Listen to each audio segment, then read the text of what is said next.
Great, All thank right, you. and we're recording. Go, please go. Yep, I heard that. Thank you very much. Hello, everyone. It is July 11, 2026. This is a regular meeting of the Community Resource Committee of the Town Council. Pursuant to Chapter 2 of the Acts of 2025, which extends through June 30, 2027, the ability of public bodies to meet in a remote or hybrid manner without a quorum of members in person, this meeting will be conducted via remote means. Members of the public who wish to access the meeting may do so via Zoom or by telephone. No in-person attendance of members of the public is possible, but every effort will be made to ensure that the public can adequately access the proceedings in real time via technological means. So I'm going to call the meeting to order. It is 1:01, and let's see if we can go around and pick up everybody on the council. Jennifer Tao, can you hear us? Yes, I can hear you. Mandy Johanneke, Present. Andy Churchill, Yes. and we are missing Alicia Walker. But maybe I'll do my introduction and then we'll look for her to show up. So we have no public hearings today, and the general public comment period. There's Alicia. Alicia, can you hear us? Yes, I can. Thank you, Pam. Excellent. So we have a full membership here. I will hold public comment at the end of the meeting rather than at the beginning. So the action item today, as you all know, is the representation of appointments for the ZBA that will be recommendations that will be made to the full council on the evening of June 15. So that's next Monday. We are holding this as a group, and I actually find it very, very interesting to go through this process. I always learn something in hearing the responses to the different questions.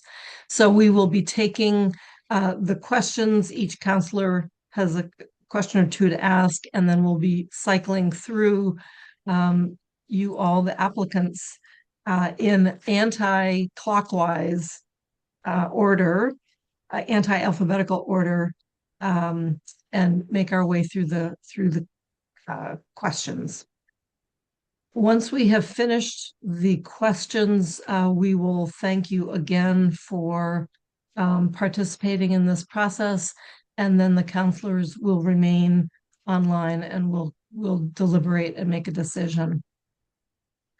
So all that said, thank you for your time and energy in thinking about this position and the need that it fills in the community. It is a responsibility of each town to have a zoning board of appeals, and we are very thankful that we have a solid group to work with. Okay, that said, I think we have names. We have names on the screen, but I think I'll just go through and I'll ask. I'll say your name, and if you could just say, just very quickly, an introduction. Philip White. As everyone can tell, my name is Philip White, and no, you're not mishearing that as a Southern accent. Slight, but still there. No, I made the decision at 39 years old, after having just run for elected office in North Carolina, to return to college as a non-traditional age student at Amherst College. I'm the founder, since I have been at Amherst College.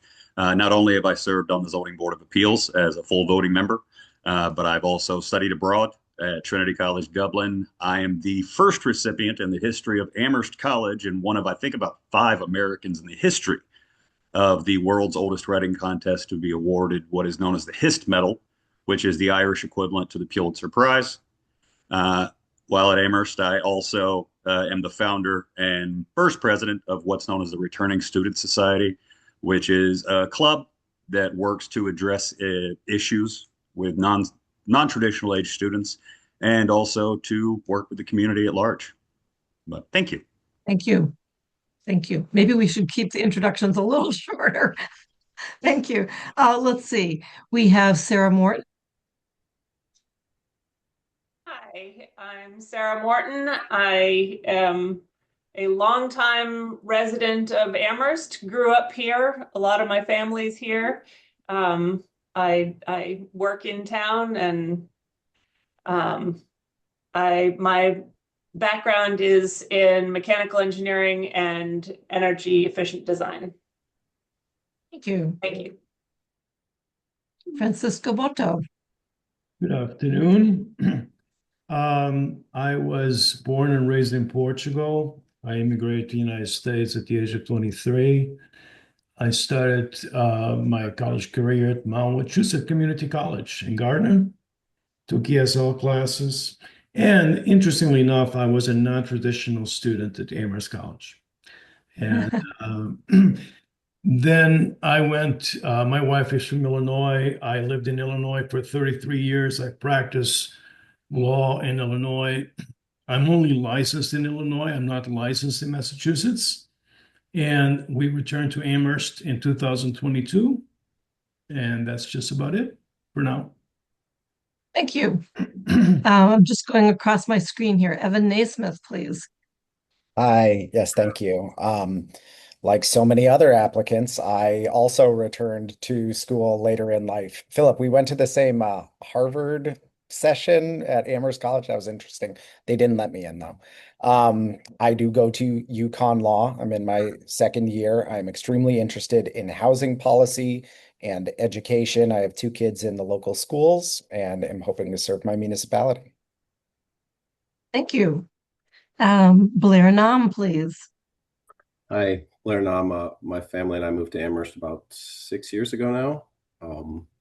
Over the course of my life, after college, served in the Army, and after leaving the Army, served in various veterans organizations. And since moving to Massachusetts, have worked at the VA hospital in Leeds, and then at UMass Amherst in the design and construction management. So very familiar with building codes, etc. Not another engineer, but I'm a civil engineer. But most of my experience has been in construction. I'm not licensed in I'm licensed in North Carolina. Be 20 years this fall, but primarily now I work as a owner's project manager for public projects. Great, thank you. And Everald Henry. Hi, everyone. Apologies for the moving away. Someone rang my doorbell wouldn't stop ringing. My name is Everald Henry. I am a local attorney. I currently sit on the ZBA. Service has always been part of my family, and so I continue to serve in different capacities.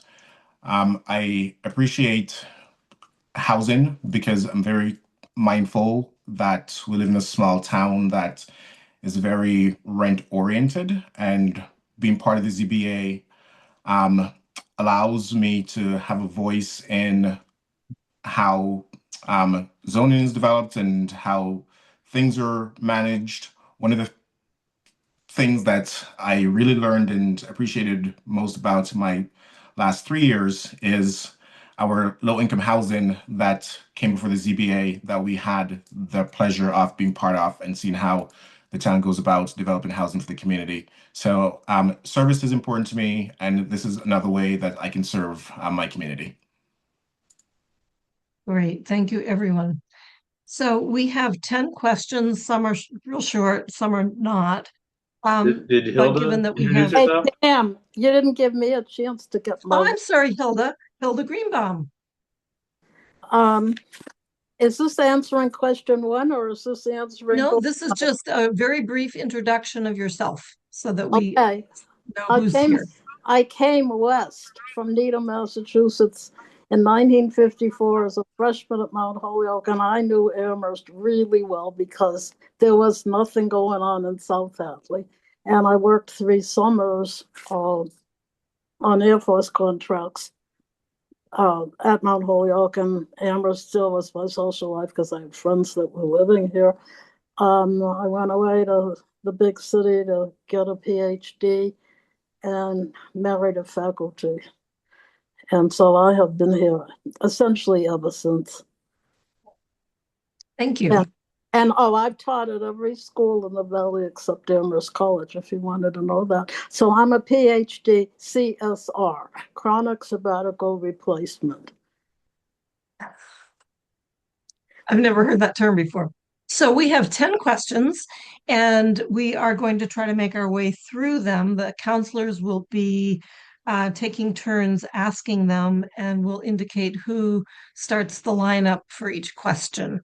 And I'm going to turn it over to Counselor Walker for the first question. Thank you, Pam. So the first question is, what prompted you to apply to serve on the ZBA? And we will start with Mr. White.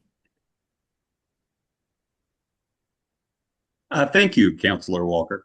If I'm being brutally honest, when I first got to Amherst, one of my goals outside of gaining a formal education was to study the difference in municipal governance state to state, because having run for an office in municipal governance in North Carolina, obviously the role of municipal governments is completely different based off of state constitutions. So I actually reached out to Counselor Haneke. She and I had coffee. We discussed, talk shop, talked about the stuff that only the people on this call really care about, that normal people, things like stormwater runoff management, things like that they tend to, you can see their eyes gloss over. But she made the recommendation that I look into potentially applying for the Zoning Board of Appeals. I looked at everything, fell in love with the committee, or board rather, and applied. Thank you. Great, thank you. Next we have Mr. Naismith. Thank you, Counselor Walker. Yeah, my two special interests are law and housing. This sits at the intersection of those. I wasn't even really all that interested in housing or zoning or anything like that until I took land use and regulation at UConn Law 2 semesters ago. My professor was brilliant. He's an environmental lawyer, wrote a couple books on environmental law, and he really showed us how you can use zoning and other bylaw mechanisms to help the environment and to help people. And when I think about all of my heroes, Elizabeth Warren with the Consumer Financial Protection Bureau, et cetera, they all focus on housing policy. And even though policy, of course, is the realm not associated with ZBA, I really like enforcing as well. And I think that the ZBA is the proper role for that. Thank you. Next we have Mr. Nam. Thank you. Similar to some of the other candidates, I expressed interest in the zoning of the city when discussing it with a friend of mine. And he recommended I look into this committee as a way to, especially as an associate member, as a way to try to understand what's going on and ground it in the experience I've gotten over the last almost 25 years as a builder and an engineer, bringing that experience to the community and helping make good decisions for the town where we're raising our family for that may or may not have long-term impacts on the community. Thank you. Next we have Mr. Henry. Thank you, Councilor Walker. I should say that I'm home and my internet at home is very, very not good. I live in the woods. So my interest is very simple. I think that the ZBA plays this important role in balancing properties owners' rights with the goals of local zoning regulations. And I am interested in making sure that, or helping to ensure that decisions are fair, that they're consistent, and that are in the best interest of the community as a whole. As I said, service is important to me. I do have a lot of involvement, interaction with the homeless. And so if there's any opportunity where I can help to effectuate policy that gets more people into homes and off the streets, that matters to me. This is also my community, my home. So that's also important. And also, very simply, I enjoy reviewing complex issues, considering different perspectives, and making decisions based on established standards and facts. That is actually what I do in my everyday life as an attorney. So it's a little bit of a easy transition, and serving on the ZBA allow me to use these skills in a meaningful way, and it helps me learn more about land use planning, neighborhood development, and quite frankly, our local government. Thank you. And my apologies, I believe I skipped over Miss Morton. Thank you. So I've been thinking for a while about volunteering in town, and now that both of my children have graduated from Amherst High School, I have a bit more time. And when I looked at what might fit with my experience, this seemed to fit well with my background in design engineering and construction administration. So I'm hoping that I might be able to bring my experience to the ZBA. Thank you. Next, we have Miss Greenbaum. Why did I apply? I applied probably 4 or 5 years ago because I attend the meetings anyway, because I write the columns on land use for the Amherst Indy. I've read all the packets, so I'm familiar with the agenda in case of the need. If there's need for a fifth panel person, or if on a rare occasion there's not a quorum, I'm there and I'm prepared and I could do the work. And so I was appointed as a associate member to jump in when needed. I care about my neighbors here in North Amherst. There are no representatives from North Amherst on the board and haven't been for a while. And I'm also interested in, my neighbors up here care about the neighborhood, and I care about my neighbors, and we all care about each other, and we really need to have representation on a board for making decisions about North Amherst, because this is where all the developable land seems to be. And I think we need a voice. And currently there are no women on the board, and there haven't been for a while. And Amherst touts diversity as one of its values. I don't think a 5-member board of men is diverse. And that's the reason I applied, because they have needed me in the past and I have come on board to help out. Thank you. Next, we have Mr. Boto. Yes, so I have a vested interest in the community since that's where I live. I also believe that local government has an enormous impact in the citizen at large, sometimes a lot more than the federal government does. And so I think it's important work that needs to be done. And I don't want to grow old complaining about the world. I wanted to volunteer my time in something that was meaningful and that it fit some of my skills and strengths, and that's the reason why I applied, to be a member of the community, to volunteer some time to the community where I live. Great, thank you. And for our next question, I will pass it to Jennifer. Okay, thank you, Councillor Walker. And my question will begin with the response with Mr. Naismith. I'll just go through the order I have it down for responding to the questions. It would be Mr. Naismith, Mr. Nam, Mr. Henry, Ms. Morton, Ms. Greenbaum, Mr. White, and Mr. Bodo. And the question is, if you could please explain your understanding of the role of the Zoning Board of Appeals. And again, we'll start with Mr. Naismith. Thank you, Councillor Taub. Yeah, so the ZBA is a quasi-judicial body. It is not in charge of setting policy at all. Instead, it is meant to faithfully interpret the bylaws as they are written and then to apply them fairly in a variety of circumstances. The ZBA's decisions are appealable and it can go all the way up. So those decisions need to be fair and they need to be transparent. Applicants need not only to avoid impropriety, but also the appearance of impropriety. So really, the ZBA is weighing the scale of interest between individual homeowners and the interests of the community, but it always needs to keep the bylaws as the North Star for deciding those decisions. Okay, thank you. And we'll move on to Mr. Naum. I'm sorry if I'm mispronouncing. No, thank you. Okay.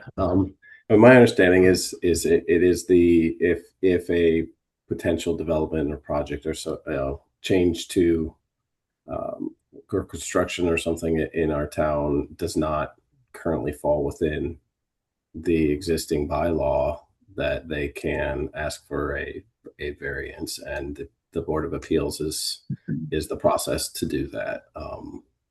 And so taking into account the 100 or so pages of the bylaw and the impact, big pictures or small picture of those things, and weighing those facts versus what's being requested as a variance.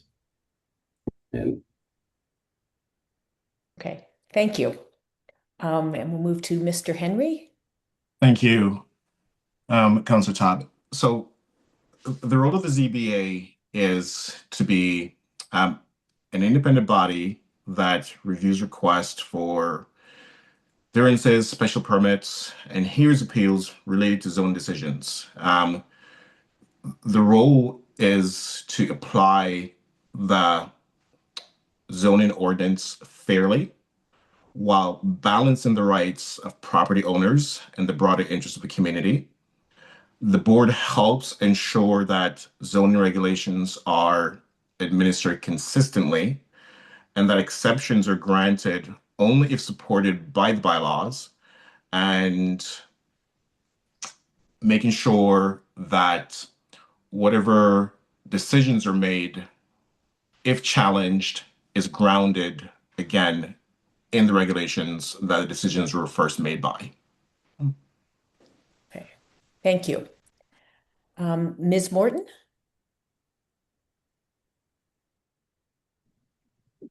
My understanding is that the Zoning Board of Appeals makes special permit decisions on zoning issues that either fall in the gray area or are not otherwise allowed by the Amherst zoning bylaws.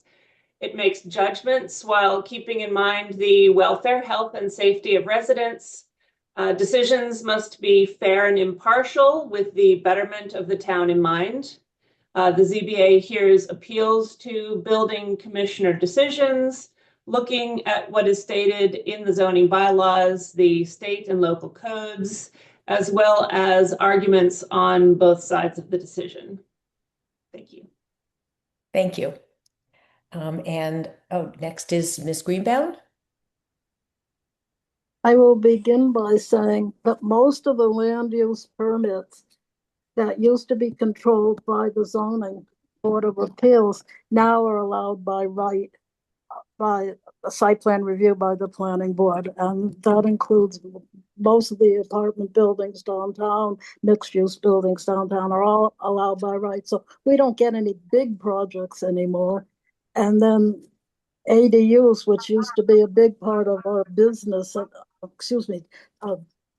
converted dwellings and duplexes are now ADUs that are allowed by right. And so we don't have any purview over the parking, the landscaping plans, or anything else, including setback.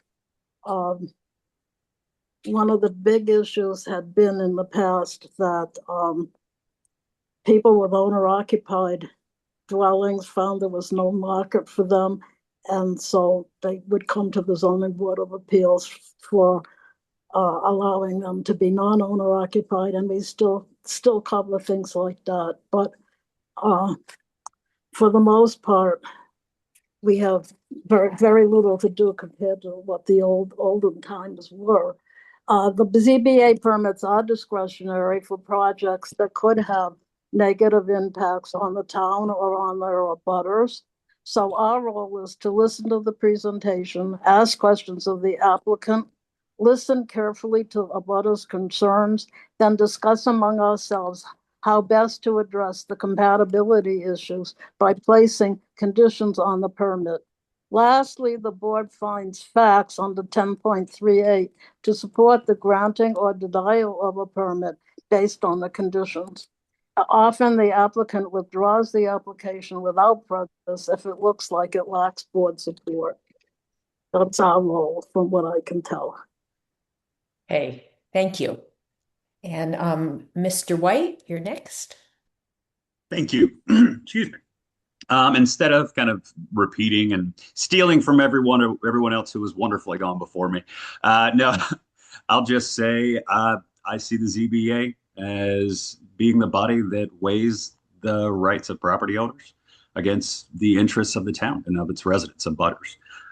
Using the evidence, we make decisions based off the bylaws as to whether these projects should go forward or not. Simply put. Thank you. And for the last response, we'll move to Mr. Bato.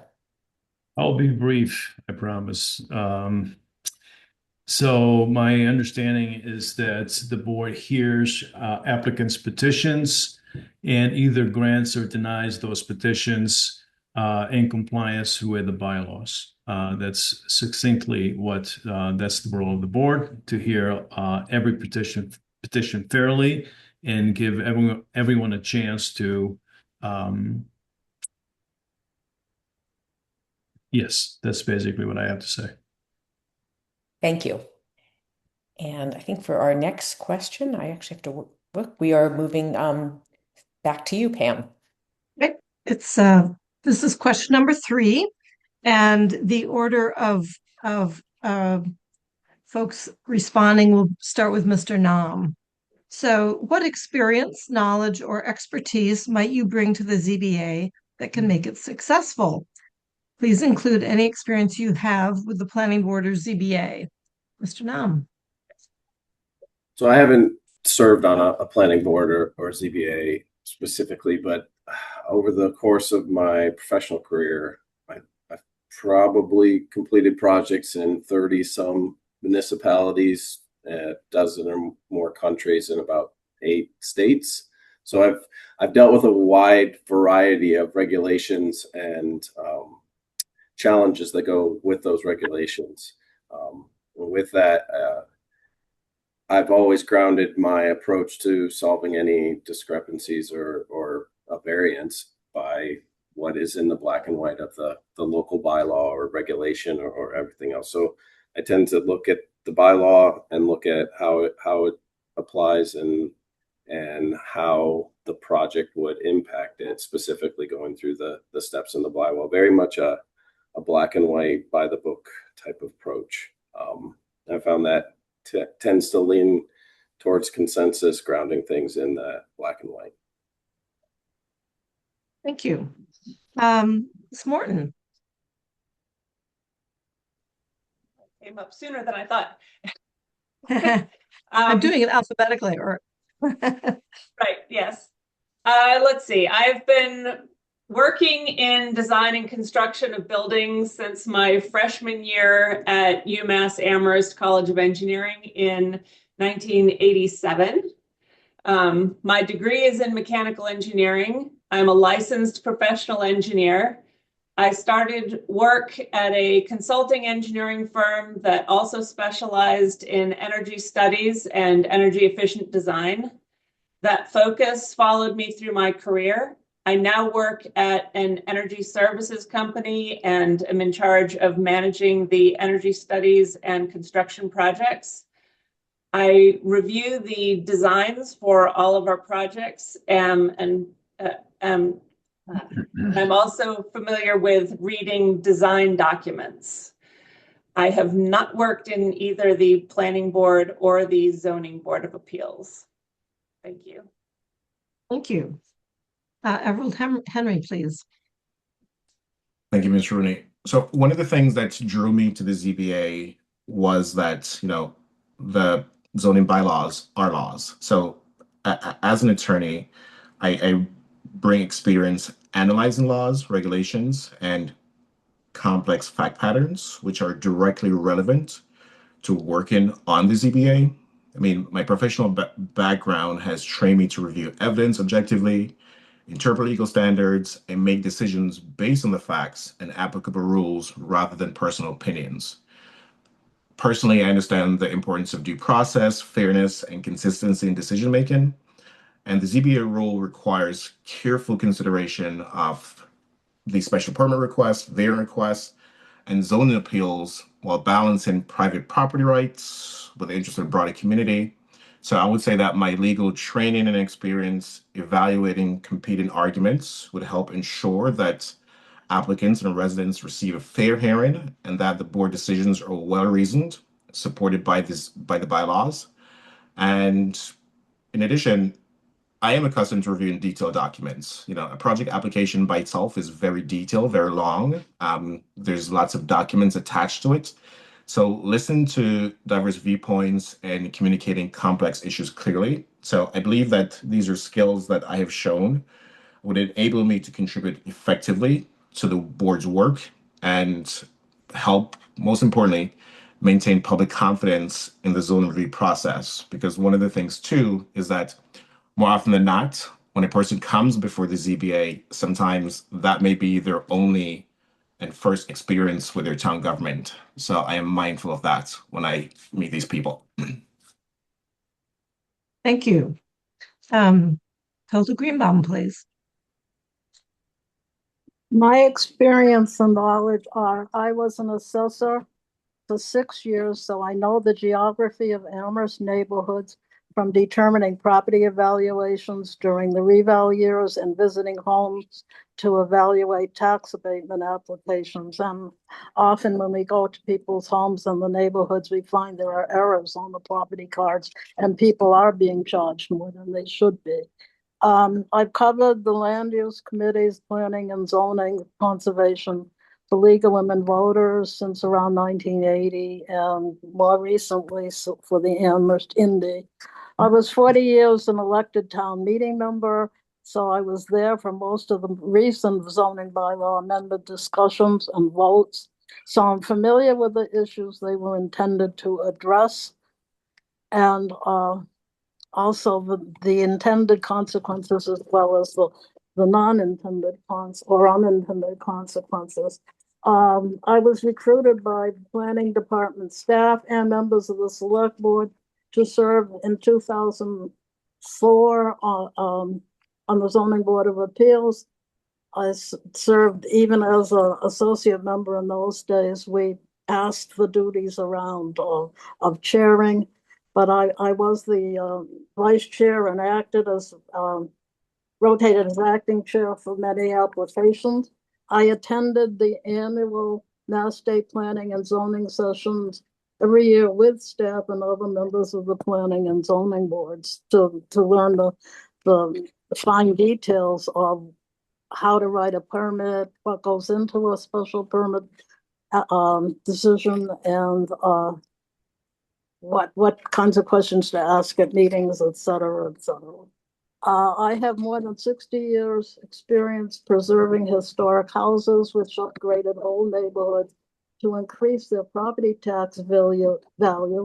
While we sold many to families who appreciate old houses, I kept many multifamily buildings to people who wanted clean, quiet, and well-managed units. And I don't believe there's anybody else on the board who understands landlord-tenant relations or property management. I also can review landscape plans, architectural plans. I know about construction, and I can answer more about that if anybody wants to know. But I know pretty much what's going on, and I can drop in at a moment's notice to fill in if necessary. Thank you. Mr. Boto. Yes, I do not have experience with zoning boards. As an attorney, I do have a lot of experience with due process, with reviewing bylaws, understanding, interpreting bylaws, and the like. As a trial attorney, I certainly I consider that I have a lot of experience with assessing witnesses' credibility and being able to be fair. The issue of impartiality and integrity certainly will be important when listening and assessing the applicant's petitions. So I certainly have experience as far as that is concerned. I have experience in life with a vast number of the population. I work mostly with immigrants, with Hispanic population in Illinois, but obviously it's not really different. It doesn't matter where you go. As an immigrant, I also have a different perspective from that standpoint. So I do see myself as somebody who has a lot of experience and in human nature, let's put it that way. And so I think I would be able to be fair, objective, and listen to the applicants and evaluate their credibility and the issues that they bring before the board fairly. Great, thank you very much. The last two respondents will be Mr. White and then Mr. Naismith. Mr. White? It has been a few seconds. Could I ask you to restate the question so I can make sure that I'm Sure. correctly answering it? Sure. It's question number 3. What experience, knowledge, or expertise might you bring to the ZBA that can make it successful? Include any experience you have with the planning board or ZBA. Thank you. Yeah, like I said, I want to make sure I just wasn't wandering, listing talents.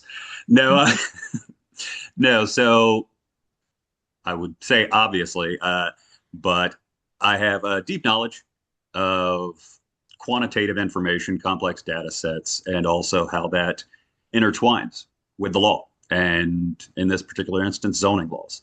Prior to coming to Amherst, I served on the New Hanover County Parks Board.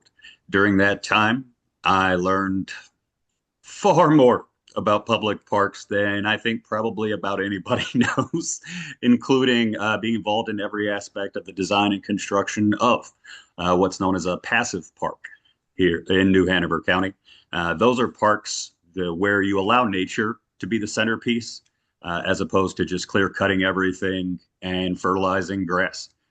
They're becoming hugely popular in the United States. Since my time serving on the Zoning Board of Appeals, I would say the part where I've gained the most amount of skill would have been one of our 40B projects. Mr. Henry spoke to that a bit earlier, but the ability to add 30 homes for low-income and first-time home buyers in Amherst. It took us, I believe it was about 10 months, correct me if I'm wrong, of meetings on that. It was one of the most valuable projects I've ever been involved with in my entire life. Another skill that I bring is I'm a big fan of being what I like to call bilingual, which, as Mr. Henry said, lots of times when residents of Amherst come before us, we are the first interaction that they are having with their local government.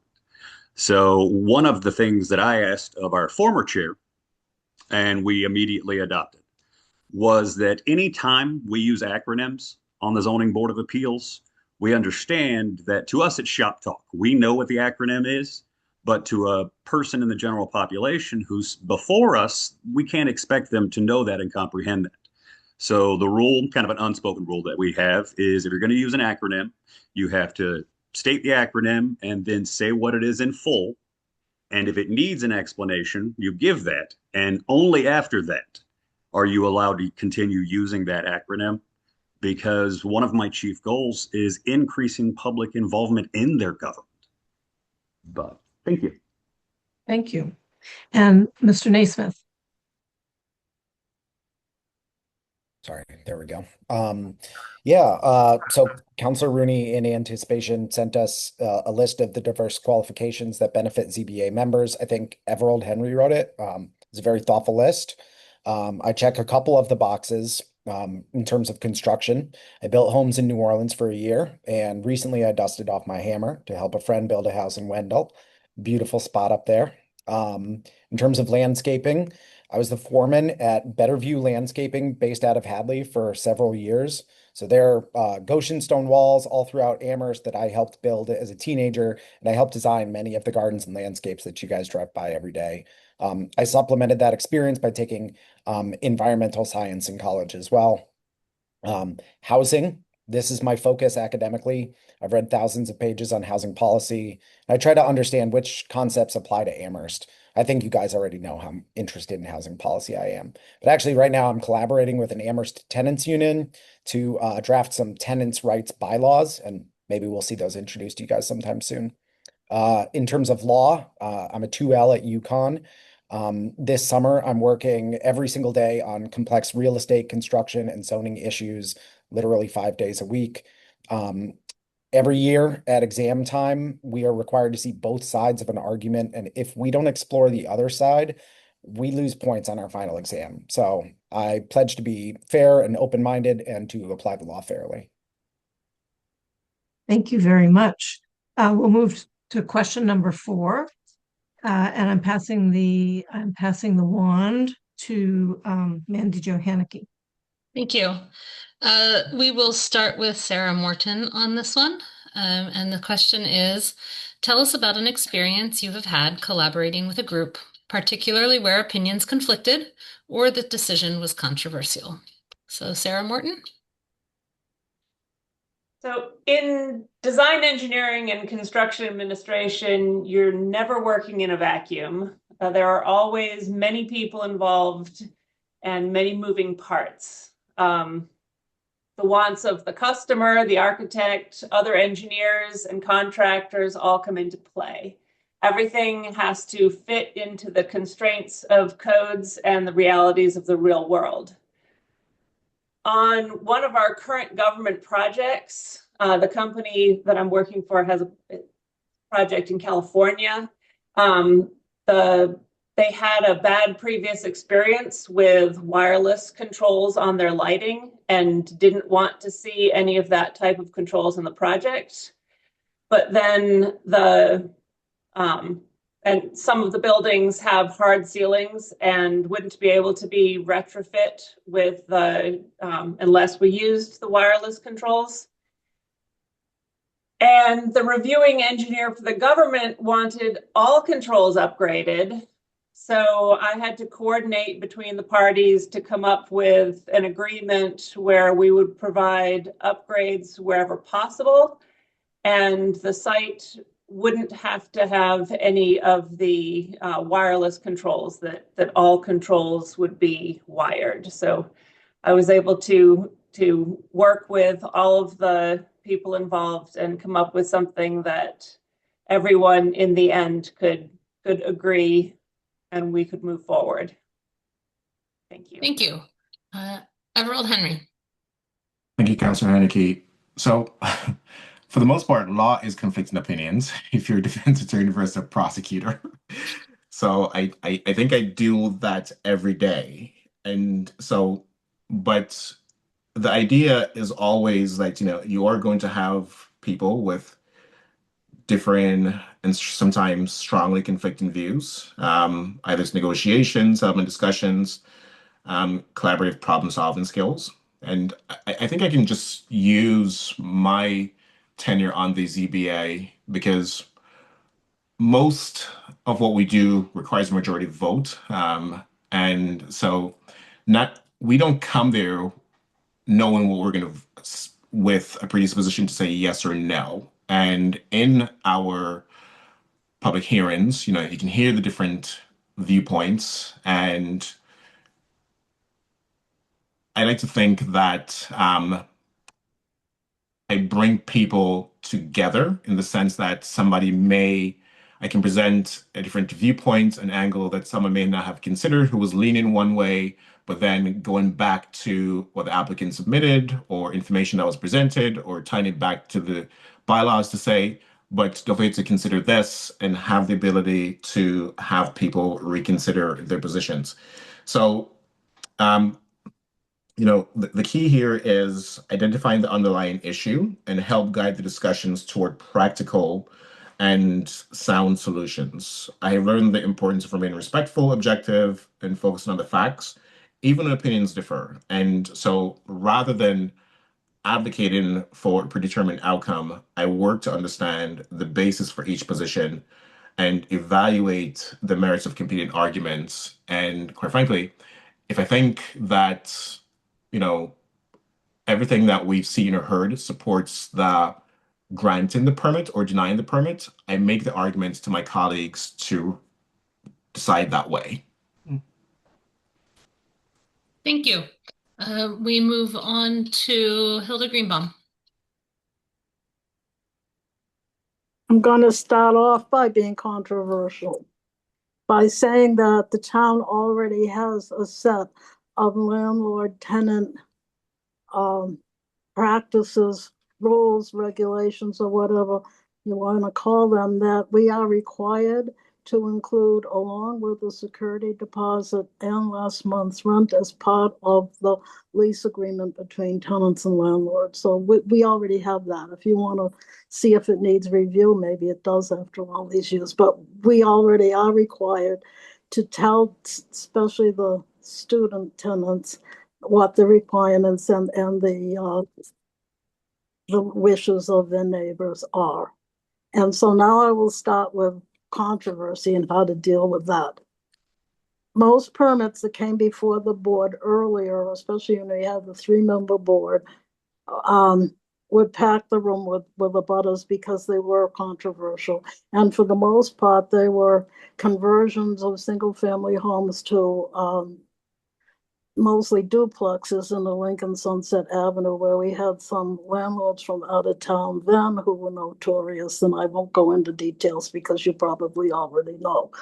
But in any event, now the only thing that I can see coming up that might be controversial is we've got 2 ADU laws for owner-occupied and non-occupied, and if people has an owner-occupied unit, it's going to be like the owner-occupied converted dwellings and duplexes.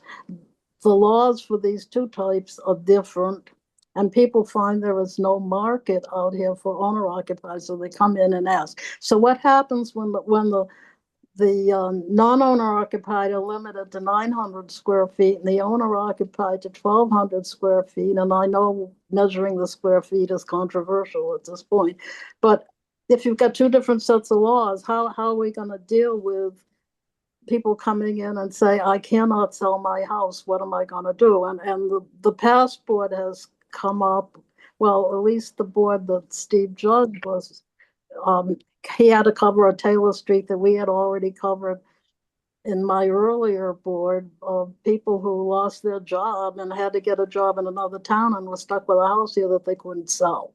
So that's a serious thing that we do have to deal with.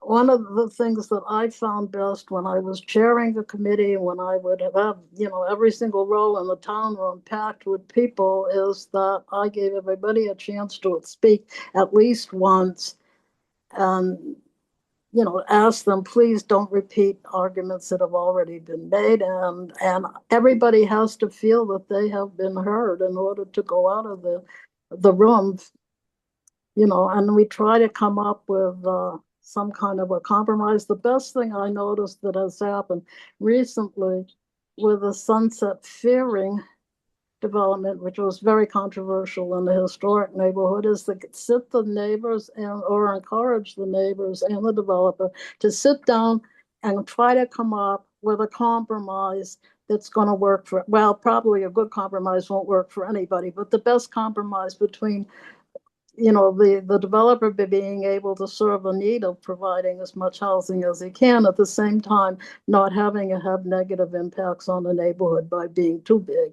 And I like to say, back in the 1980s, when we had rapid growth and we had Amity Place and Spalding and a bunch of these at once, everybody's permit got cut in half. They came in that the land would have allowed. I had a project on North Whitney. I had room for 13 units there, and I got 8 townhouses. That's the way it used to be. And I have a funny feeling that some of these issues are going to come back again to haunt us with 2 different kinds of ADUs. And so I think the best practice, we saw it on Pine Street, saw it on Sunset Fairing, encourage the 2 parties to talk to each other and come up with an acceptable compromise that can be approved. Thank you. Francisco Bato. Yes. So my experience, I managed a law firm for 15 years. And so there were the partners, the associates, attorneys, and the staff. And they all have different interests. They're all right at the same time. And of course, my job was to find compromise and to make sure that everybody was happy within the same building, which was not easy. But I'm proud of the job that I was able to do for that length of time. I think I had a good place where people were happy to come to work.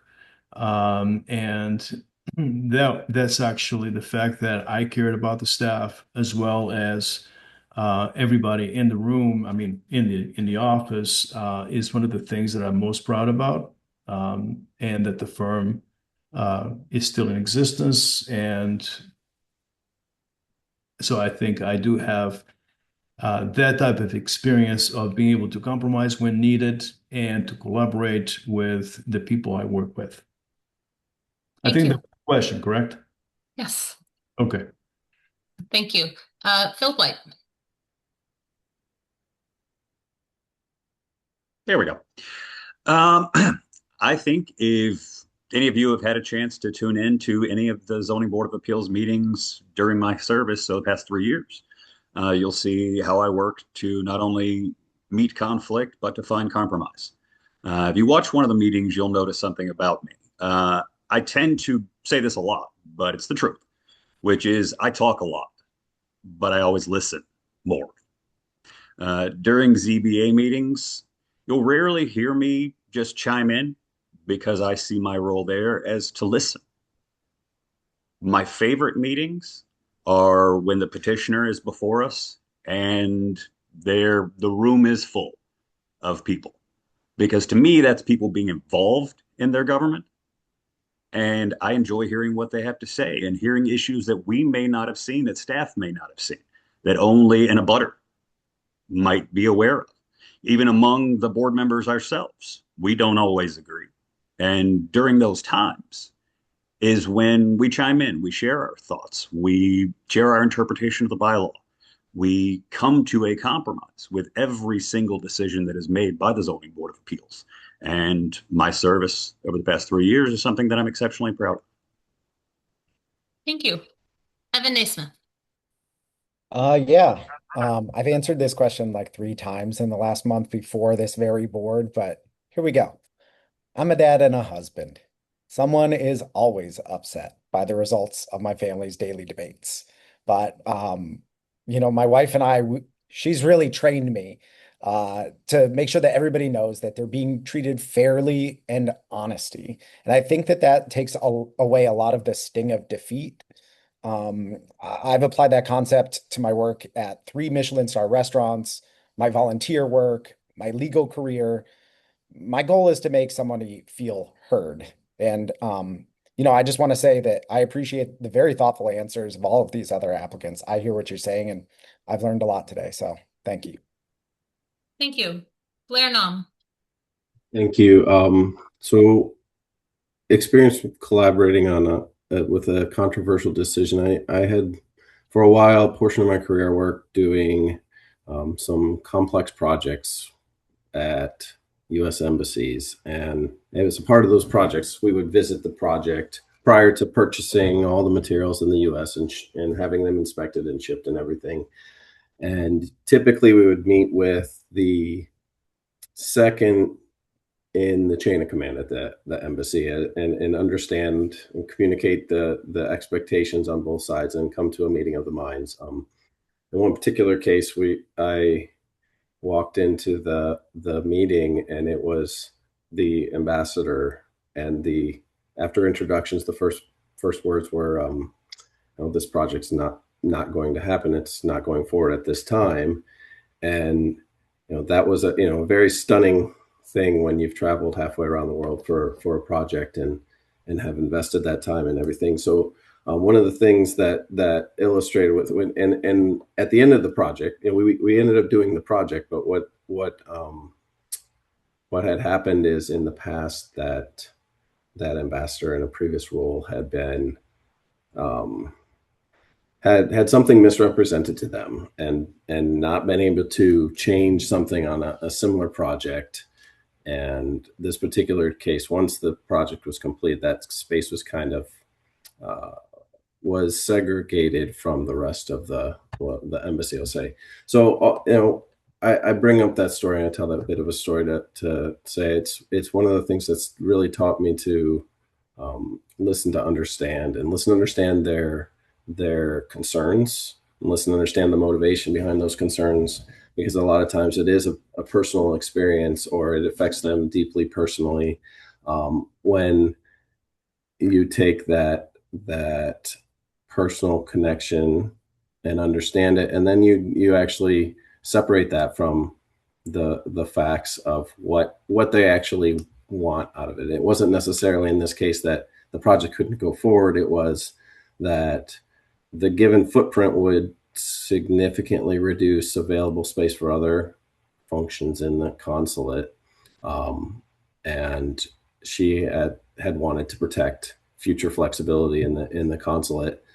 So we worked through, we put the project goals versus her concerns and worked through that process. So it's really, I say all that to say there's controversial things in construction projects, daily, weekly, monthly, right? So it's understanding and listening to understand those motivations, and then lining up the facts or the actual components and finding that commonality, and then figuring out what's the gray and how do we need to move the needle one way or another to get to a compromise that everyone can move forward with. So could tell you a lot more stories about controversy, but that was one of the more publicly appropriate ones. Thank you. I will now pass the baton over to Andy Churchill. Thank you, Mandy. So I'm going to start with Everald Henry, and the question is, when interpreting a provision of the zoning bylaw, should the ZBA consider the intent of that provision, its common sense meaning, and or some other factor? So what factors to consider in interpreting a provision of the zoning bylaw? Intent, common sense meaning, or some other factor? So I would say that when interpreting, we should first look at the plain language of the bylaw itself. If the language is clear and unambiguous, then it should generally be applied as written. If there's ambiguity, then the board may consider the intent and the purpose of the provision, the overall structure of the bylaw, as well as any other law, and how the provision fits within the broader regulatory scheme. So common sense can be helpful in understanding how provision operates in practice, but it should not override the actual language or intent of the bylaw. Because one of the things that you want, and I know that, the ZBA is not governed by precedent, but one of the things you want is consistency. The board should always strive for consistency with prior interpretations where appropriate, while ensuring that each case is decided on its own facts and applicable standards. So ultimately, the ZBA's role is not to rewrite the bylaw or substitute its policy preferences.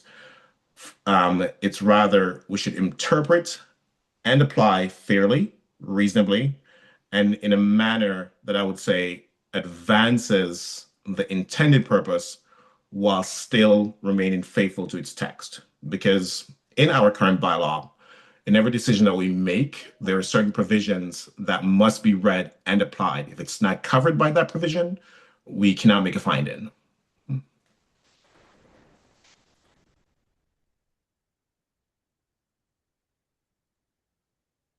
Thank you. Next, we'll have Hilda Greenbaum. The answer to the question of interpretation of the bylaw, my answer is it depends. And yes, no, and all of the above. I use my best judgment depending on the merits of the case.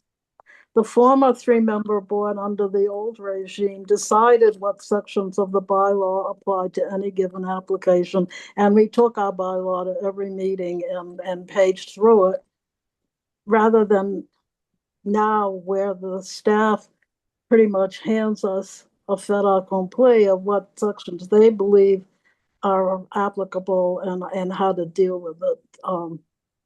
In any event, well, now all applications receive staff review with recommendations for action before anybody comes before the board. So it seems now, most recently, the board no longer considers things like parking or landscaping plans, which were de rigueur with before, even through Steve Judge. We looked at landscape plans, et cetera, and parking plans, and they were required as part of an application. So we no longer consider these things as conditions on the special permit.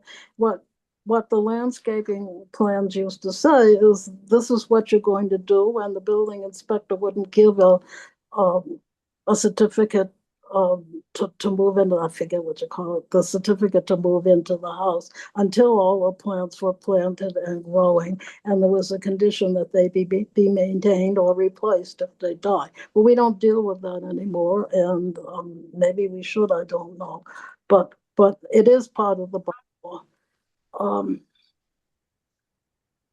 I have known the practices of at least 4 different building inspectors over the last decades, and they had their own ways of interpreting the bylaw, and some of them were very, very rigorous, and some of them are slightly more relaxed. But I'll tell you, the rigorous ones meant that if it said that the person has to come back to a bylaw if there are any change in the exterior of the building, they had to come back, and that led to some rather interesting hearings. But in any event, I try to balance between what an applicant wants and what the issues the abutters come up with, and try to come up with a compromise. That's the best thing I can say. But sometimes you have to bend a little, because the bylaws, one of the things that happened when we made amendments to the bylaw in town meeting, that some of the earlier planners didn't pick up all the places in the bylaw that referenced the same information, and they were in conflict with each other. So sometimes you have to work those differences out also. And then different planners decide on different things that are important to be enforced, depending on who knows what. But that's Okay. where. Thank you. Next, we'll hear from Francisco Bato. Yes, I would follow the plain language of the rule. As a member, it's not my role to be a trailblazer and disregard the bylaws. If I just happen to disagree with the rules. If the bylaw is not clear, or if there's a novel issue, then I would search the intent of the ones who drafted the bylaws. I'll try to find out what the purpose or the design of the drafter was, and use common sense to make a decision. And that's my answer. Thank you. Philip White. Thank you. I would echo what previous applicants have said. Initially, my first examination on everything is the plain language included in the bylaw. I'm a big fan of there's no need to interpret it if it's spelled out in front of you. However, we do run into situations where we do have to consider the intent and the purpose of individual additions to the bylaw. I generally try to stay away from anything that someone might deem common sense, only because what is that? What is common sense? Does that mean knowing how to change the, I don't know, carburetor in a 1968 Chevy Camaro? Because that's common sense to some people, but completely not to other people. My application to everything is the plain language in the bylaws and then looking at intent and purpose. During my time on the ZBA, we've been very lucky in that we have staff recommendations. We can interact with staff. We've had great involvement with KP Law as far as any sort of questions that we may have as to far as where this may fall. But thank you. Thank you. Evan Naismith. Thank you, Councillor Churchill. Yeah, I took statutory interpretation class just 2 semesters ago, so I've spent like more time in my life answering this question than I ever thought was even possible.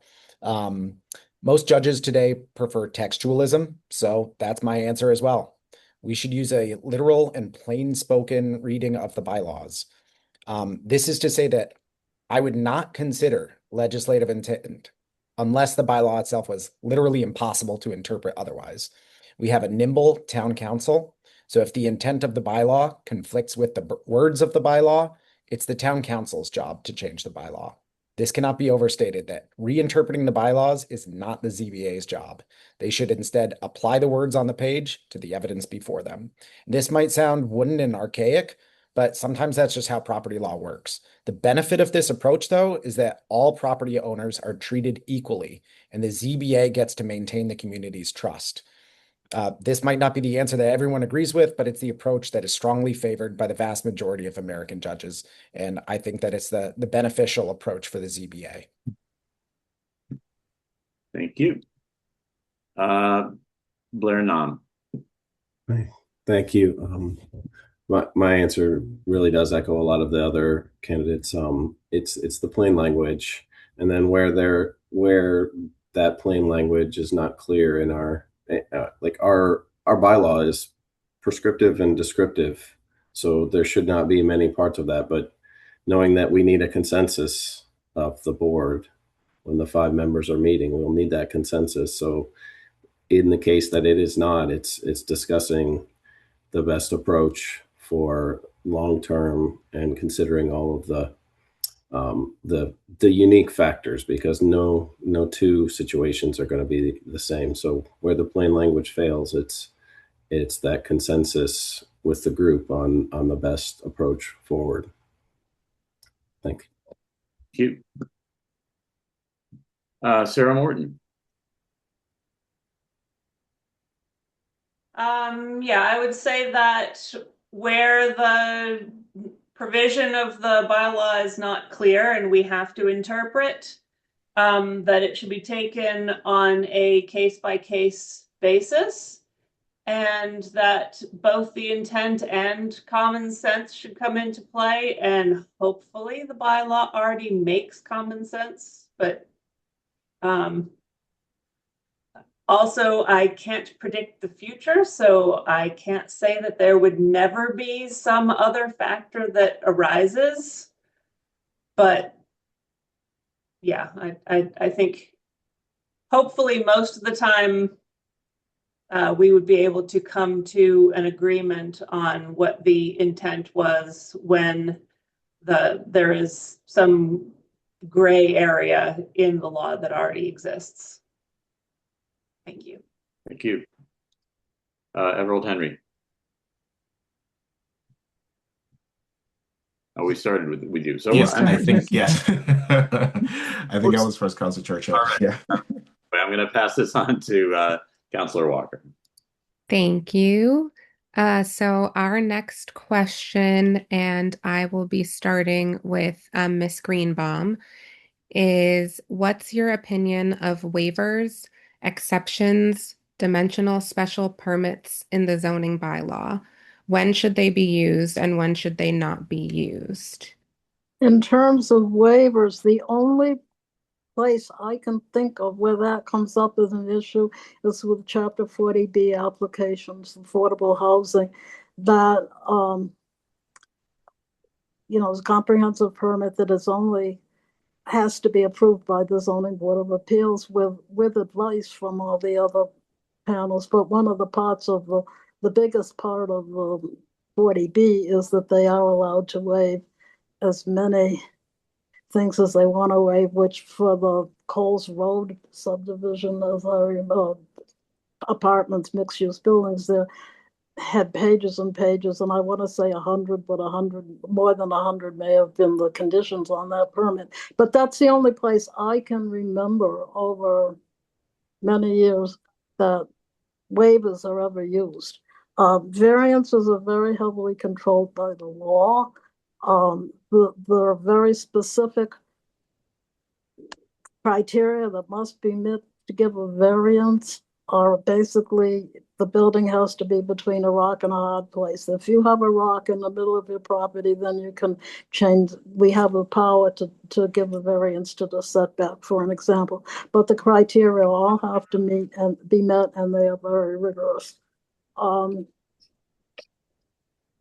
believe that we have zoning bylaws because people want to know how the land around their most expensive asset is going to be regulated, what can happen in their house where most of their assets reside. They want the value of their property to be maintained. They want to be able to sell it. They want regulation of the uses and structures that can be in their neighborhood next door. So I guess the bottom line for that is that's why we have zoning laws. If everybody wanted to have the libertarian view of it's my property, I can do what I want with it, I think there would be a lot of unhappy neighbors to a totally libertarian view. So we have bylaws and they need to be enforced. Thank you. Next we have Mr. Boto. Yes. I think that the bylaws, and I haven't read, to be perfectly honest, I haven't read all the bylaws that are in place, but I think they regulate the variances and waivers and so on, and I would follow the guidelines provided in the bylaws. I also think that we need to respect not just the person who's applying for the variances or the waivers, but we need to take into account the interests of the community and how those variances and waivers would have an impact on the community itself. That's my answer. Thank you. And next we have Mr. White. Thank you. I believe the role of the ZBA when it comes to things like waivers, variances, is to speak with staff, to speak to the members of the other boards that may be involved in whatever application is before you, and to weigh the potential outcome of whatever waiver is being granted as to what the town wants and what the abutters want, what the potential outcomes could be. I think this is one of those situations where everyone applying here, I have no doubt, wants what is best for the town of Amherst. In this situation, it's the Zoning Board of Appeals that applies that by weighing all of the interests and making a decision off of that. But the bylaws are our bedrock that we build everything else off of. Thank you.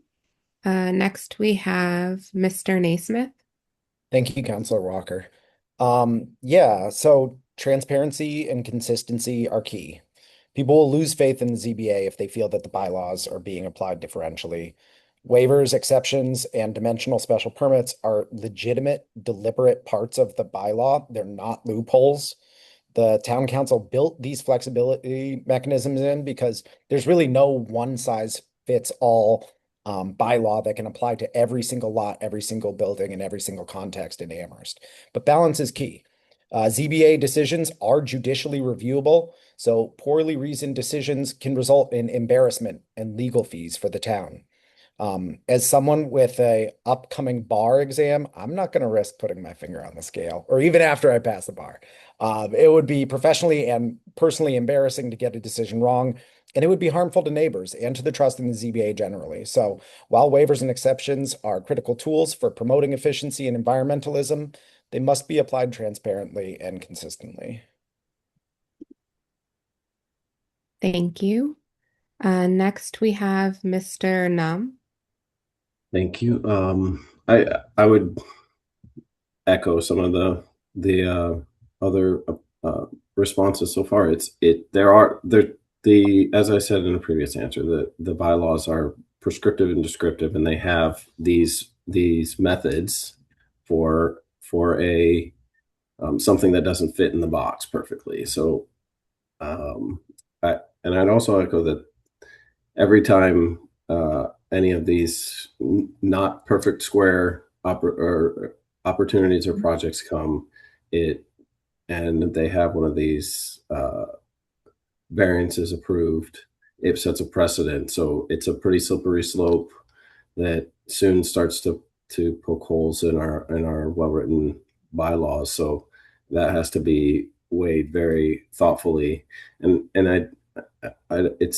We have a board, not an individual, for a reason. And I think it's a great place to apply, again, a consensus of the board and the interpretation to ensure that we're not going too far sideways or setting a precedent that's going to change the community in a way that the bylaws don't support. Thank you. Next, we have Ms. Morton. I will be brief.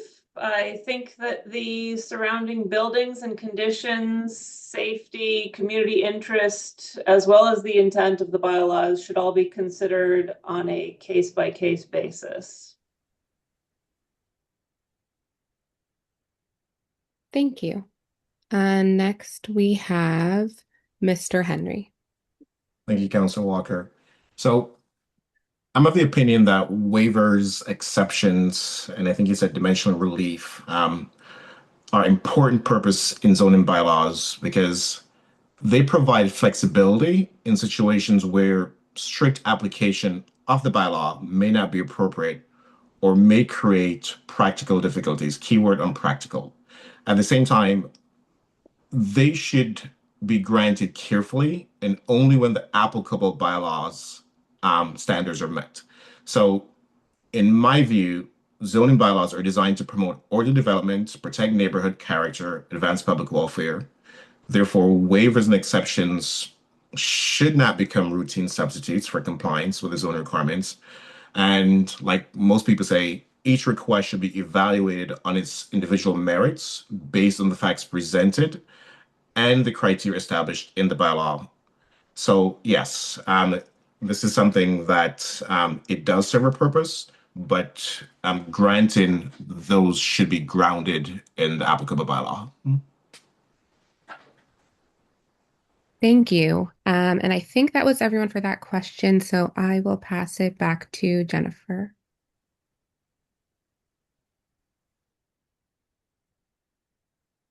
I'm sorry, my unmute button wasn't working. Thank you, Councilor Walker.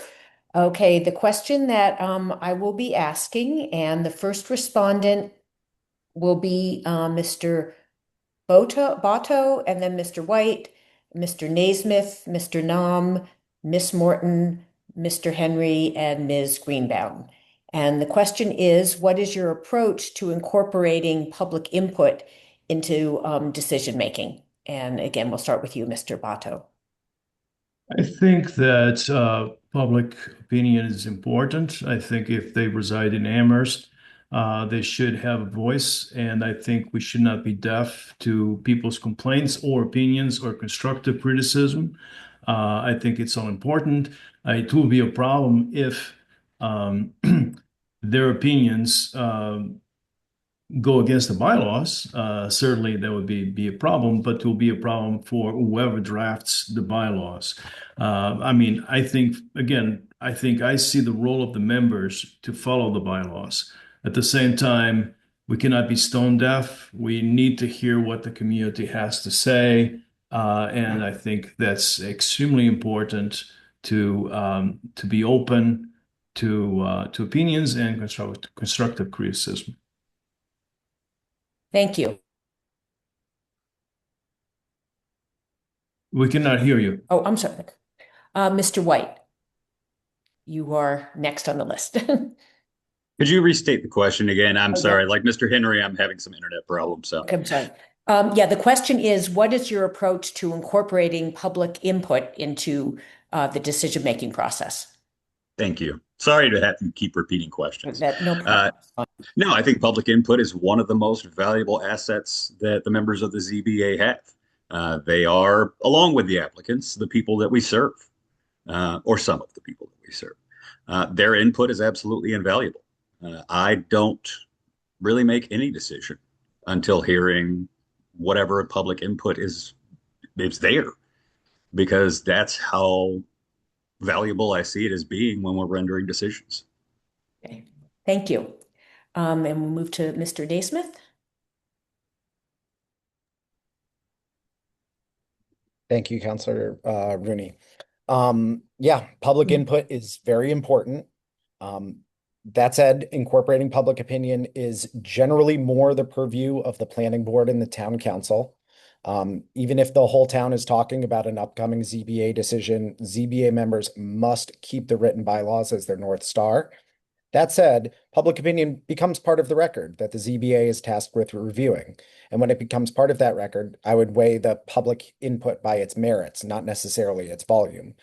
Sometimes public opinion, even when it doesn't help decide whether to implement a project, sometimes that public opinion can still show you how to implement a project, right? Like, how can we minimize noise concerns for the neighbors? What specific traffic issues do they raise? How can we incorporate that lived experience into the problem solving that the ZBA is tasked with? Of course, property issues often fall victim to collective action problems, and we can't always allow neighbors to have a veto, but their opinions are very important to incorporate into the decision-making process, even when they're not dispositive. The bylaws will always be the first input, but public input helps shape win-win solutions for the ZBA. Thank you. Mr. Nam? Thank you. I would approach incorporating any public opinion based on, how that public opinion is actually shows any potential pitfalls or issues with the project that were possibly not considered or not part of or not patently obvious as part of the application. But it's a consideration. But the bylaws are I view the zoning appeals committee as applying the bylaws consistently. So opinions, they can certainly have some merit according to the bylaws, but it's not necessarily the thing that should be what makes the determination. It could possibly tilt it one direction or another if it's on a razor's edge, but it's certainly not not the most critical factor to making those decisions. And that, to me, that's the bylaws. So thank you. Thank you. Ms. Morton, you're next.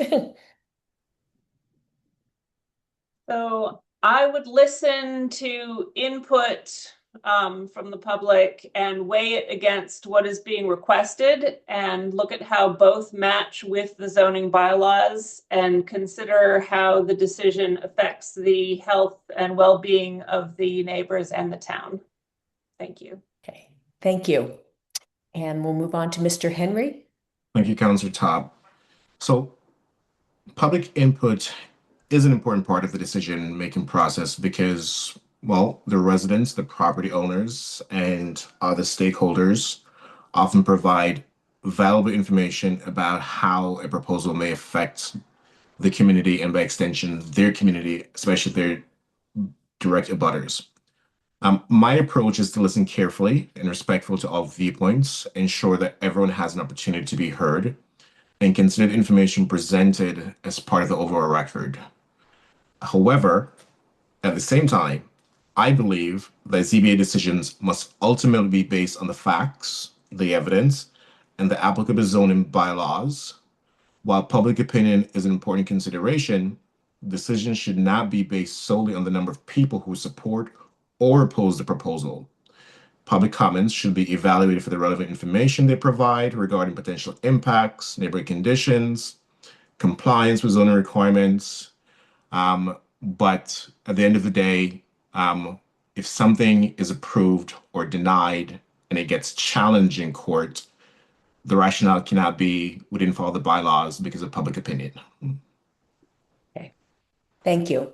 And the last, Ms. Greenbaum, the last respondent question. Yes. Hearings are to hear. We wouldn't be bringing applications to a public hearing if the neighbors didn't have a stake. In fact, all the neighbors within 300 feet of the boundaries of a project have standing in court. They are the only ones who have standing in court in order to appeal. Therefore, if we're going to have a hearing, then you have to give people who take their time to come to these hearings, to listen to them and let them be heard. When I was a chair of a meeting, I gave everybody in the room the opportunity to speak, which I already told you, with the caveat that they not repeat anything anybody already said. But basically, the abutters are the only ones who have the rights to appeal. It is a hearing. It doesn't matter what anybody outside of 300 feet has to say because they don't have any standing in court. The other criterion that the court applies is what are your damages? And damages pretty much have to be serious damages, like the direction of the water flow on somebody's property cannot poison somebody's well next door. I mean, they're that serious, and so they have to be taken seriously. But all abutters within 300 feet have a right to be heard, and they are the only ones with the power to appeal. Thank you. Are you finished? You can continue. What? I didn't know if you had something to add. No, I said it already. Okay. Thank you, Ms. Greenbaum. Okay, and the next question is Pam's. Yeah. So this is a question that you all have answered in some shape or form already. It's an opportunity. The question is, what else would you like us to know about you that makes you a strong candidate for the ZBA? If there's some story that comes to mind again. Otherwise, we've heard a little bit about you already. I'm going to start with Mr. Naismith, and the order will be Naismith, Mr. Nam, Ms. Morton, Mr. Henry, Ms. Greenbaum, Mr. Boto, and Mr. White. So we'll start with Evan Naismith. I think you guys already know enough about me, but let's see. Councillor Todd, I misspoke earlier. I thought Councillor Rooney had asked me the 7th question. My apologies. Thank you for asking. Councillor Rooney, thank you for sending those questions to me this morning. It's embarrassing that those got lost in my inbox. Thank you for looking out for me. I also just want to say thank you to all of the town councilors for the thoughtful questions, and thank you to the other applicants for their diverse and illuminating perspectives.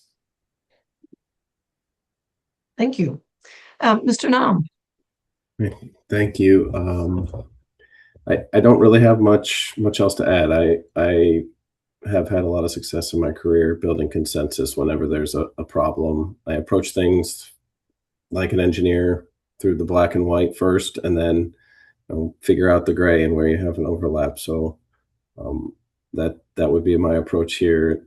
I want Amherst to continue to thrive as a community for the next generation. And I think this is a great way to serve the community and help see that vision to fruition. I appreciate everyone's time today. Thank you. Thank you. Ms. Morton. So I guess I would add that I'm a homeowner in Amherst. I live here year round. My children and family live here. I grew up in Amherst. My parents' home is just up the hill from my home, and I care deeply about what happens here. As I said before, I have a strong background in building design and construction administration, and I really appreciate you asking me to be here. Thank you. Thank you. Mr. Henry. Thank you, Councillor Rooney. So I would emphasize that my commitment to approaching every matter before the ZBA has always been with independence, diligence, and open mind. I understand that serving on the board requires setting aside personal preferences and focusing strictly on the standards set forth in the bylaws. And so, I'm accustomed to working through complex and sometimes contentious issues. Having done this over the last 3 years, public comments sometimes are very contentious. People have very strong opinions and feelings, and I appreciate that they have a vested interest. And so, as I said, sometimes that may be their only voice with their town government. So I approach that with respect, with commitment, being very mindful and careful. And so I review decisions carefully. I review the applications carefully where appropriate, do the site visits. And so I have that discipline. It is people come before you. It's not just an application on paper. It's people's lives. It's very important to the person that is there. And so I have a strong respect for procedural fairness and due process. And I also understand, and I think it's important to say, is consistency in zoning decisions and the long-term impacts that they have on community development. So I take seriously the responsibility to ensure that each application is evaluated on its own merits while maintaining fairness and predictability in the application of the bylaws. And I think that from a very practical perspective, one of my favorite things to do is to walk around downtown. I think, I don't know if anyone is, how much time you spend in town hall, but on a good day, I take no less than 3 walks, just walking around. So I love my community. I'm committed to service, and I want to be a voice in what happens in my community. And this allows me to do so. Thank you. Ms. Greenbaum. Well, like Sarah, my children and now my grandchildren were brought up in this town, and they are coming back now after having graduated from college to work here, at least for the summer, maybe longer. But it's really wonderful, and I want to make sure that the town that they grew up in is as receptive and as welcoming to them in the future as it has been in the past. And I would say that I have the technical skills and the knowledge of the town and of the bylaws to continue to serve on the zoning board. I will also note that there hasn't been as much diversity on the board as the town espouses.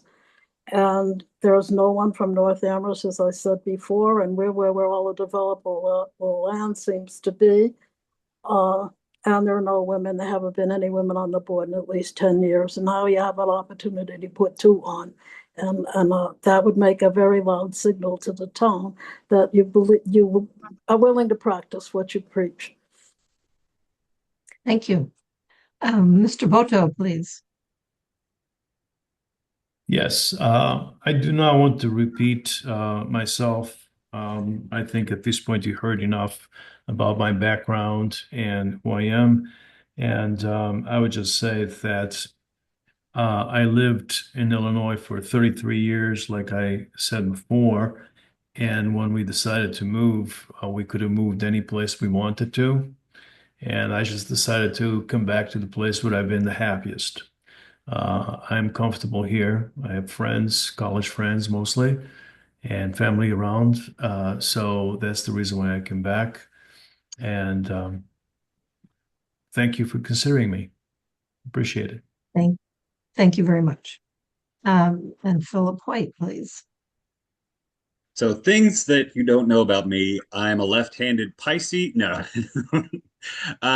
no, I would just say I'm an exceptionally detail-oriented person. Like I would assume, and I suspect to be true from everyone on this call, I understand that democracies cannot function without people who are passionate about public service. And I think everyone on this call has a passion for public service. It's definitely something that was deeply ingrained into me, and it's something that I hope to be doing, for as long as I'm able. I will lastly echo, though, Mr. Henry is not exaggerating about how much he likes to walk through downtown Amherst.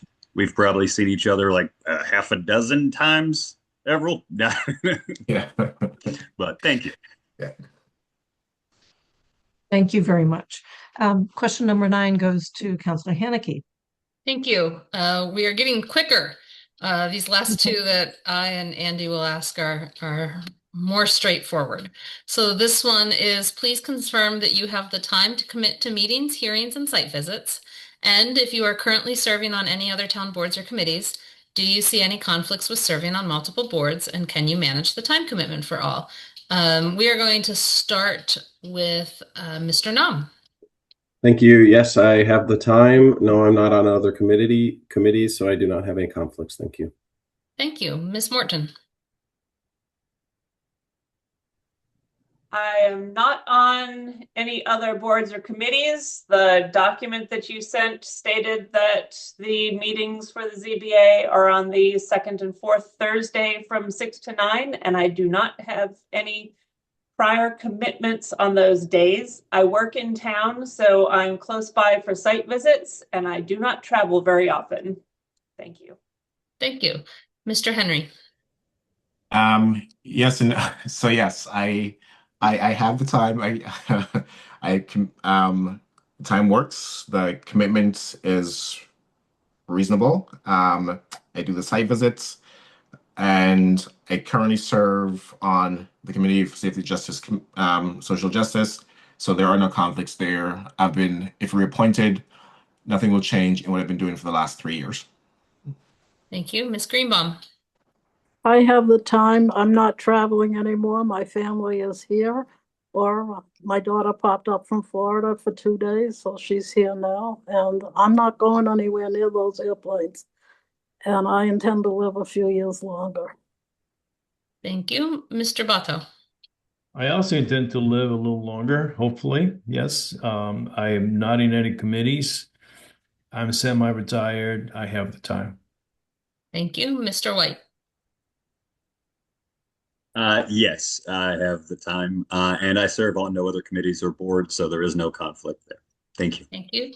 And Mr. Naismith. Thank you, Counselor. Yes, I have the time and availability. Thank you. I pass it on to Andy. All right. Final question is basically, are you interested in being a full member, an associate member, or either? So we will start with Mr. Nam.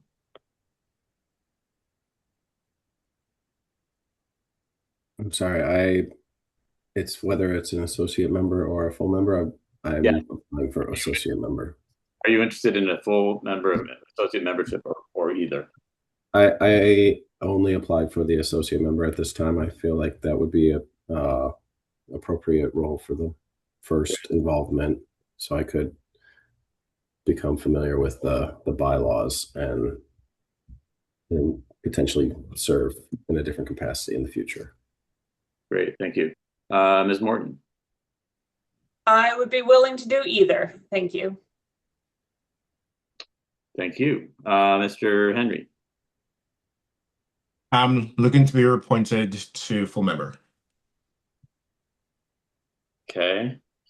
Thank you. Ms. Greenbaum. I would really like to be a full-time member if that's possible, as I had been in my last terms. But I guess if you find somebody better, pick them, please. Okay. Thank you. Mr. Bato. I'll be comfortable with either role, but I believe I applied only for the associate role as an associate member. Okay, thank you. Mr. White. I am asking to be reappointed as a full member. And Mr. Naismith. Thank you, Councillor Churchill. I would love to be a full member, but associate would be fine too. Everald, you could coach me up. Okay, that is all of our questions, and thank you for surviving that. I'm going to pass it back to Councilor Rooney. Thank you. And I will express appreciation from all of us for your time and energy and your interest in serving the town in some capacity. It really makes the town tick. And it would be a very different place if we didn't have as much engagement from folks in the community. So we appreciate you very much. We will let you go back to your lives. If you want to sit in the audience, you're welcome to do that. We will be deliberating for the next period of time, and hope you all have a really nice rest of your day. Stay cool and take care. Thanks very much. Have a good day. Bye-bye. Thank you.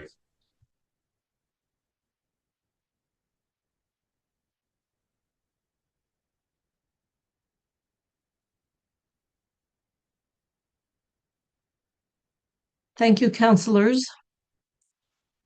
I'm suggesting that next year we review our questions and perhaps reduce the number of them. There are some that end up being redundant, but they're all good. They're all good questions. So let's see. I just want to make sure that folks have I don't actually see anybody in the attendees, although it lists me 6 people showing in the attendees list. Maybe somebody can confirm that we only have 5 panelists here. Okay, so yes, Andy, I moved everyone to attendees. Wonderful, thank you so much. Thanks, Athena. So Andy and I chatted a little bit prior to this meeting to perhaps make this process a little smoother than the last round. And it felt reasonable to have everybody go around and just talk about the strengths of people that struck them. And we'll ask everyone the same questions, what stood out to you in the respondents. At that point, we will then ask for people's top choices. And Andy and I talked about 2 or 3 top choices.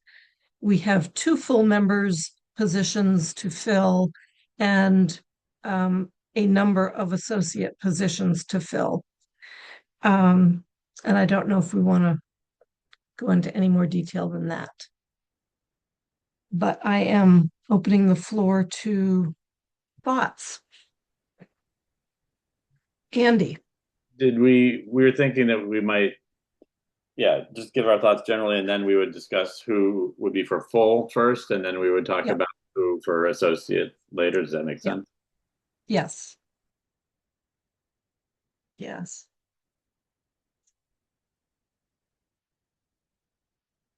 Do you want to go ahead? I thought you were raising your hand to go. I mean, I go first.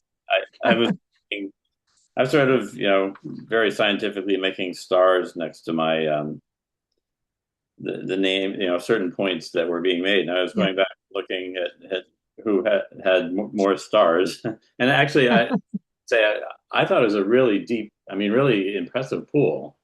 And people thinking hard about the quasi-judicial nature of this role, and the black and white versus the gray, and the rights of abutters versus the needs of the town versus the needs of the applicant. And I learned a lot just from listening to them. So I thought that the current chair, Everett Henry, showed his understanding of the role, and just was I thought he was very strong in a number of his responses. He's really focused on he has the legal training that I think is going to be helpful in ensuring that we don't spend a lot of time litigating decisions that are made by the ZBA afterwards.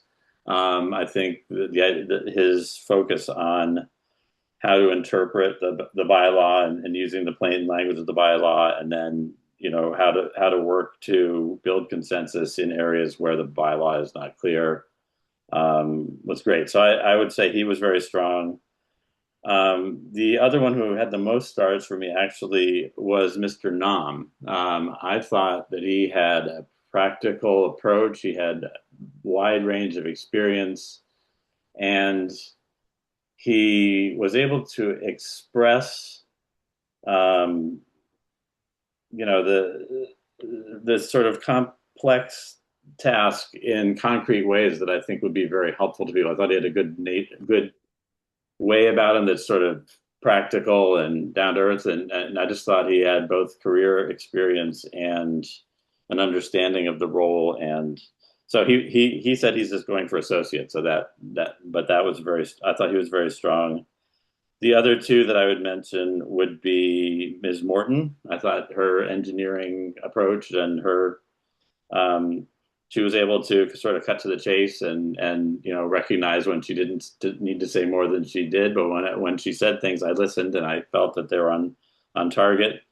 And Mr. White is currently serving as a full member, and I think he brings knowledge in that role. So he also stood out to me. Those are my four top. I could also see others being in that role, but those are the four that jumped out at me. Great, thank you. Anyone want to lay out your thoughts? Jennifer?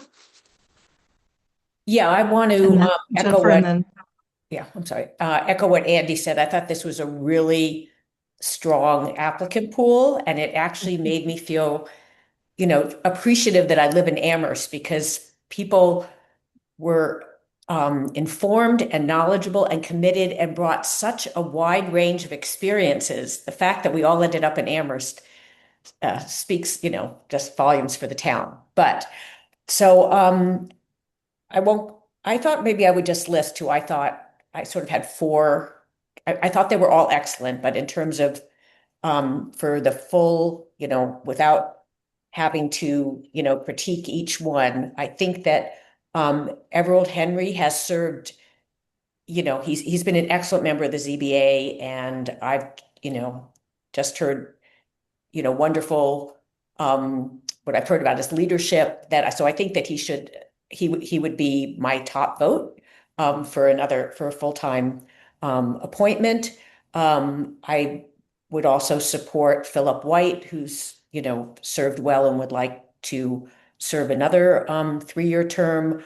I thought Sarah Morton would be an excellent addition with her professional experience, her years in Amherst, and then she's also had experience away from Amherst. And I thought her responses were very thoughtful, as all the candidates' responses were thoughtful. But so I would, Sarah Morton was someone I could certainly see as a full-time member. And I agree with Andy that I thought Mr. Nam would be excellent.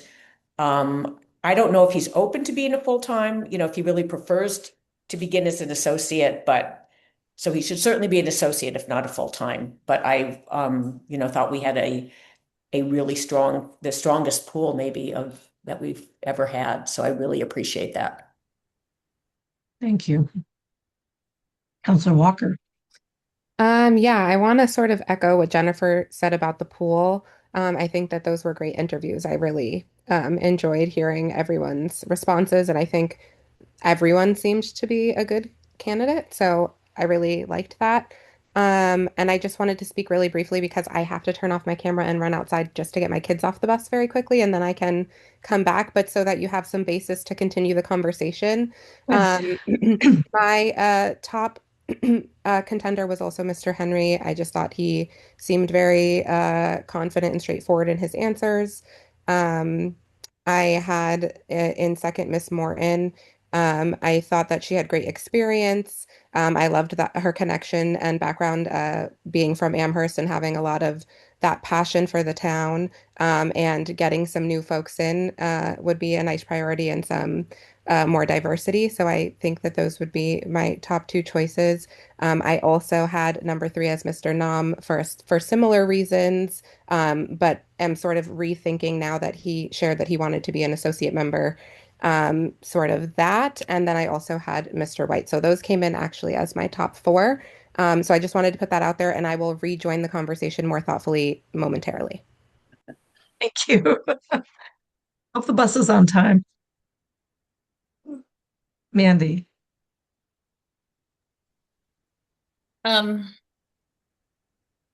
My top two were Everald Henry and Philip White.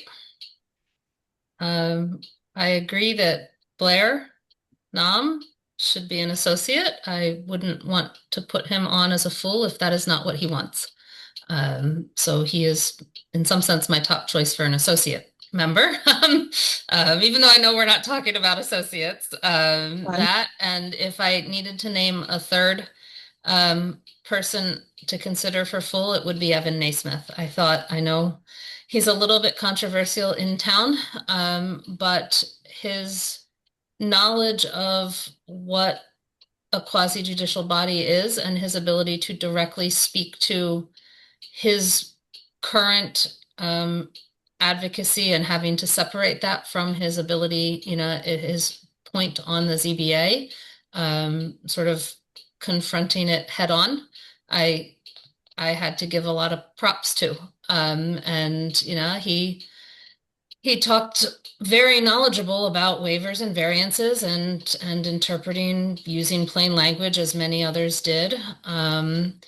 And keeping the language of the bylaw as the main thing that you have to look at when you're considering applicants. So he would be my third choice for a full membership beyond Everald and Philip. Thank you.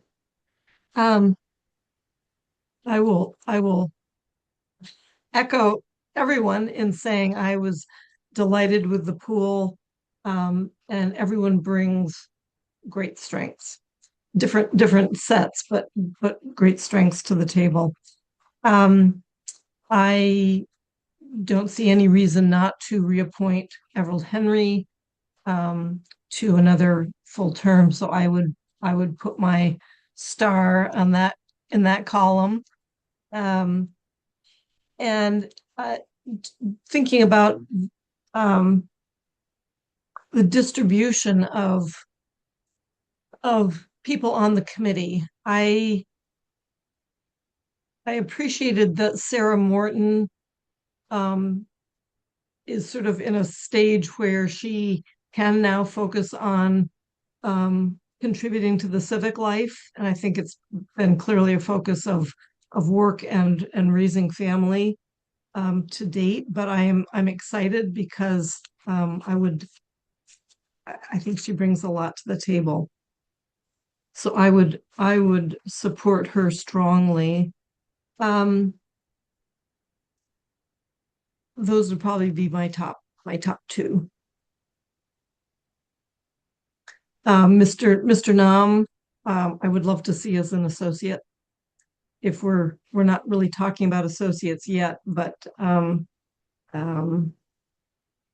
he would definitely be on my list.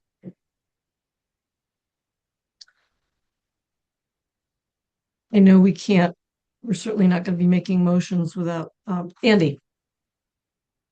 So it sounds like we're all in agreement that Mr. Henry should be reappointed to a full position. So we're basically we have 2 positions for full members. And it sounds like it's, and Mr. Nam sort of indicated that he wanted to be an associate. So, and Ms. Morton said that she would be willing to be either. So it sounds like there's either the other sitting member, Mr. Price, or a new member, Ms. Morton. I think we were all impressed by Ms. Morton, but she could conceivably be an associate to start, and we could keep Mr. Price on with his experience. Or you mean Mr. White? It does mean Mr. White. Mr. White, yes. Yeah. Did I say? Who's the? I heard Price. I heard Price. Sorry, not Price. White. Mr. White is the other one that we all mentioned, basically, or 4 of us mentioned.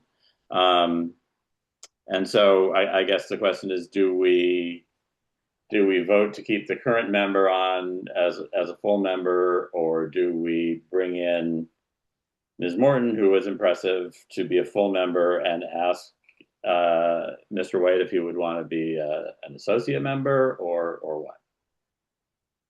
Jennifer. Yeah, I would also, I'm torn between Mr. White and Ms. Morton, but I also think, and this isn't I think Ms. Morton is very qualified, and we have no women on the planning board now. And I think ZBA. No, but I'm just saying there's no women on the planning board, and we could have no women on the ZBA either. So I might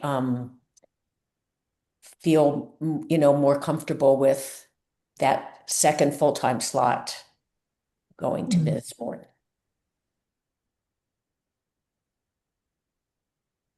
I'll add that I appreciated the brevity of her answers. Some people can say the same thing several times, and I think she expressed what she needed to. Last round, so 3 years ago, we appointed 2 brand new members to the committee, or to the ZBA, as full members. And I'm very comfortable reappointing Mr. Henry. I think I would be, well, for the reason Jennifer just stated, but probably perhaps less so with Mr. White. One of my concerns, and I didn't really want to get into the concerns area, but I am concerned that his presence in Amherst is not known. And I think he gave an address of North Carolina on his CAF, which kind of surprised me. I would have thought he would at least put an Amherst address down when he's applying for a position in on a town board. So that would make it really tough for me to, especially as he's looking for jobs. I wouldn't expect anyone to try to maintain a board position and be working elsewhere.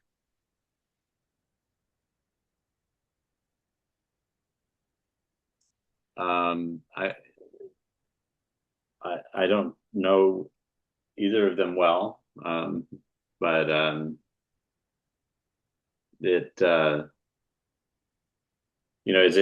so last year we did bring in 2 new people who didn't have experience, and we didn't just make them associates, we made them full members. Okay. Right. Sorry. That was Mr. Henry and Mr. White. I see Mandy has her hand up. So. Yeah, Mandy. I just have to push back on a comment about concerns about appointing someone who's looking for a job or working full-time. I mean, we have counselors that work full-time. We have planning board members. We have ZBA members that are working full-time, that are hunting for jobs. And to imply that you can't do both, which is what I heard just said, I think puts a thumb on only retirees. And that is not how we create diversity on our boards. It's not how we represent the town on our boards. It's not how we should be thinking about people's time. Every single one of these candidates said they had the time to devote to this, and to just assume that that answer was untrue because they're in potentially looking for jobs. I just have to push back on that and say I can't agree with that, and I can't let that statement sort of stand without that pushback. Thank you. Well, I'm still speaking. I would support Philip White over Sarah Morton. I don't necessarily have anything negative to say about Sarah, but I think the ZBA is one where when we appoint associates, that it's the associates that is the good spot for someone to learn. And many times, and I know this statement goes back and forth depending on who wants what person. And I will absolutely recognize that every committee member here uses this statement differently, but a lot of times we do look to experience, and that's always an issue when there aren't associate members, more in terms of how to weigh that experience versus new people, I would say. But we have associates where we can give people who haven't served on it an entry, a soft entry, I would say, into the quasi-judicial nature of the ZBA, while still getting them the experience for the next year, to move into a full the next year. So I would support Philip over Sarah for the second position. Thank you. And I will retract my statement.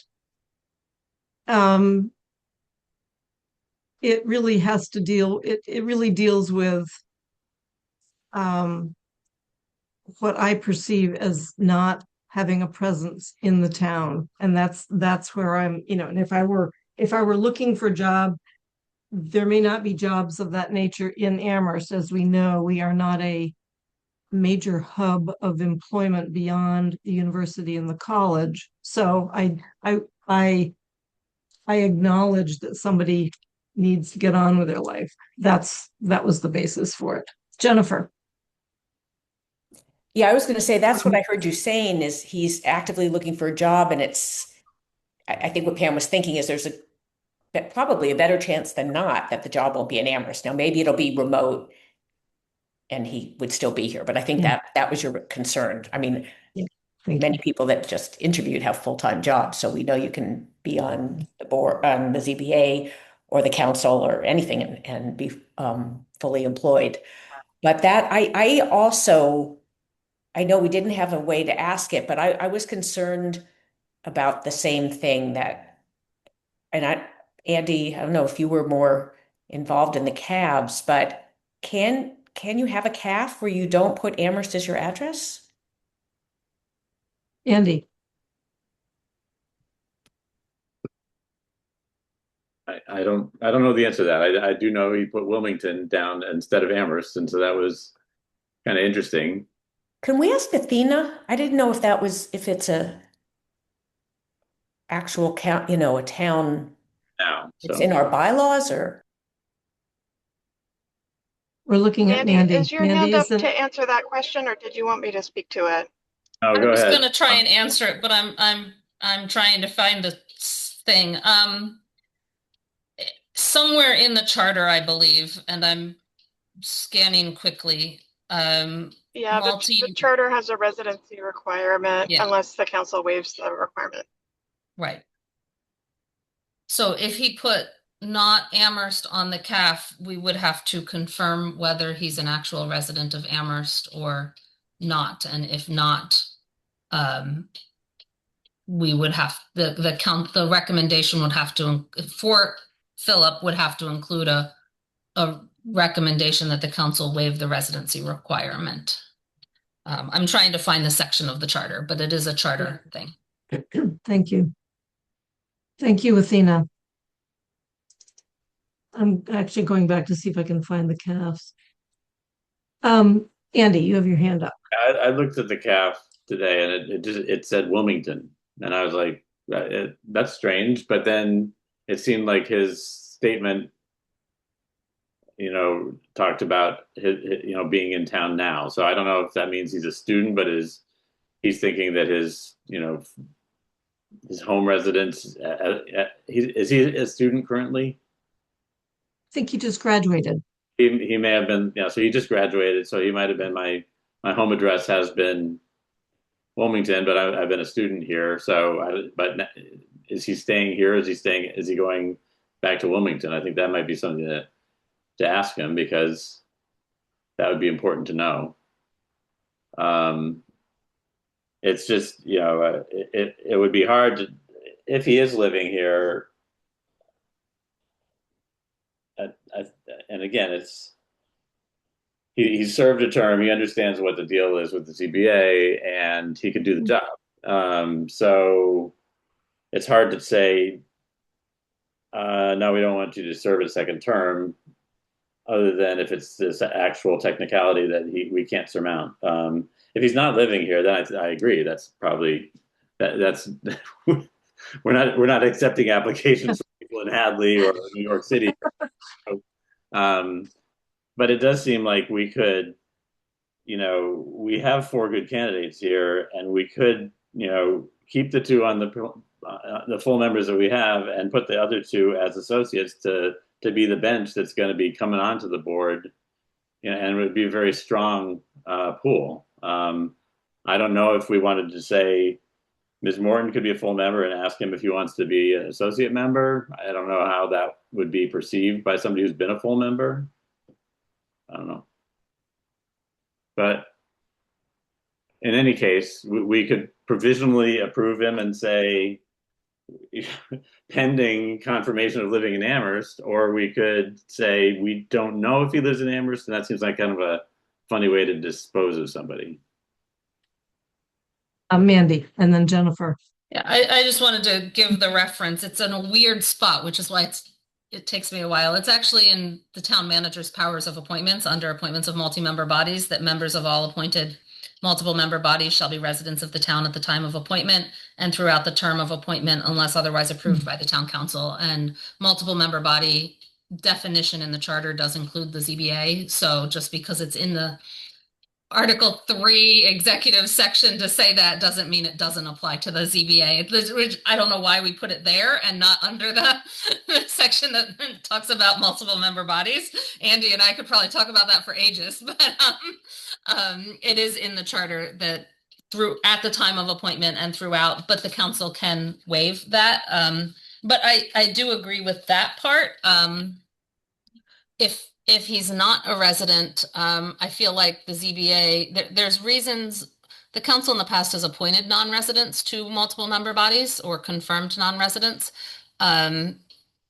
particularly when they live in a neighboring town and their expertise is something we haven't been able to find on a body that requires a certain level of expertise. I think Agricultural Commission has been one of them, sometimes water supply protection, or in some sense, some of these building committees where you're looking for someone from the particular department that is the building applies to, and that person doesn't happen to live in town. This doesn't seem to be the case, and I do agree that I think our ZBA absolutely should contain residents of our town, not non-residents. So that would be an important factor in me changing who my second person would be. I would still say my second person, if Philip is not deemed a resident, I would support Evan over Sarah. So that's where I stand. Mm-hmm. Jennifer. Yeah, and I was going to say that I would support Philip White if he's a resident. So, and if my choice, if he is not a resident, would be for Sarah Morton. So if we're doing like a straw poll tally. Yeah, which we kind of are. So Alicia's not back yet, and we obviously are not able to, well, it would be rude to make motions without her. I'd like to talk a little bit, I think, now about Alicia, Councilor Walker has rejoined. Oh, she has? Okay, haven't seen her. Thank you. Thank you. Any sign of her? Are you looking for me? Sorry. Yes, I am. Yes, sorry. No, I'm here. I never left. I just am still sitting outside waiting for the bus, but I'm listening. Okay. Okay. You are multitasking, yeah. So we have strong support for Everald Henry as recommendation for reappointment. We are pretty evenly divided between supporting Sarah Morton and or Philip White as choice number 2 of full membership. I don't know if you heard the conversation about living in Amherst. So we don't, and I mean, I guess, could I email him right now? Do I have the authority to email him quickly and say, you gave Wilmington as your residence? Do you live in Amherst and will you be here for the 3-year term? Do we have a number you could text him? No. I guess not. So, I mean, I would say if Philip is the preference, if he's a resident, that's how we vote, and confirm before Monday whether he is or not, but that the vote be conditioned upon confirming his residency. If that is the preference of the committee, it seems it's not. If the preference of the committee is Sarah, that conditioning wouldn't be necessary. I mean, I wonder if we want to get the vote for Everald over with, maybe talk about associates and see where that lands and see where people might stand on the second full. Great. I think we can resolve Everald Henry. I make a motion that he be recommended for appointment to a full member term beginning July 1, 2026, ending June 30, 2029. Second. Alicia, can you hear us? Yes. I'll call you first so you can focus on what you're doing. Thank you. Yes. Okay. Mandy? Aye. Andy? Yes. Jennifer? Yes. Oh, you already voted. And Pam is a yes. So we have 5 yes, 0 no's. We are going to recommend to reappoint Everald Henry.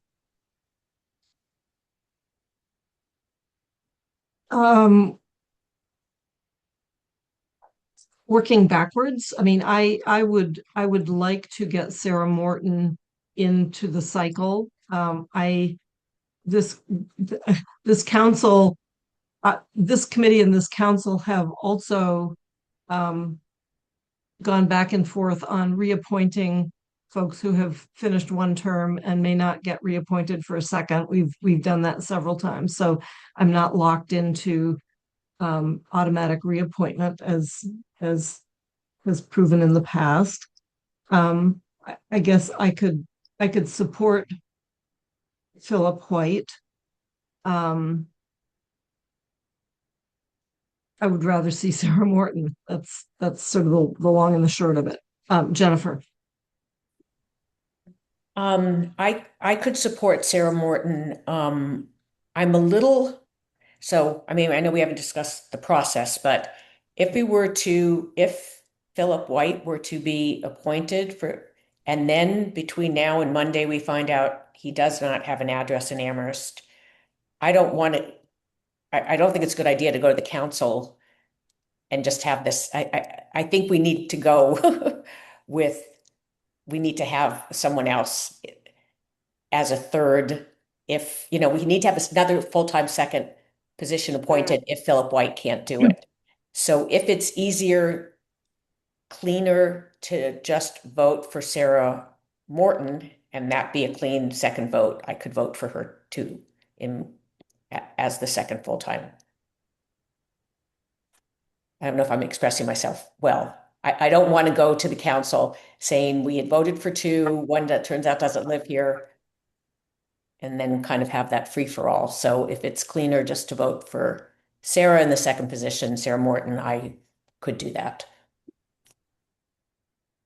Andy. I was going to suggest that we could vote for Mr.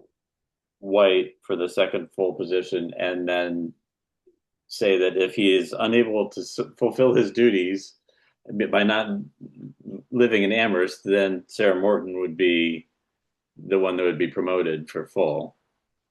And otherwise she would be an associate. I really wish we could find out now whether he lives in Amherst.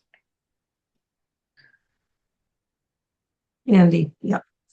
Yeah, so I think that's, that would be my preference. Obviously, I could support a motion that is to recommend appointing Philip as the second 3-year term, pending confirmation of his residency.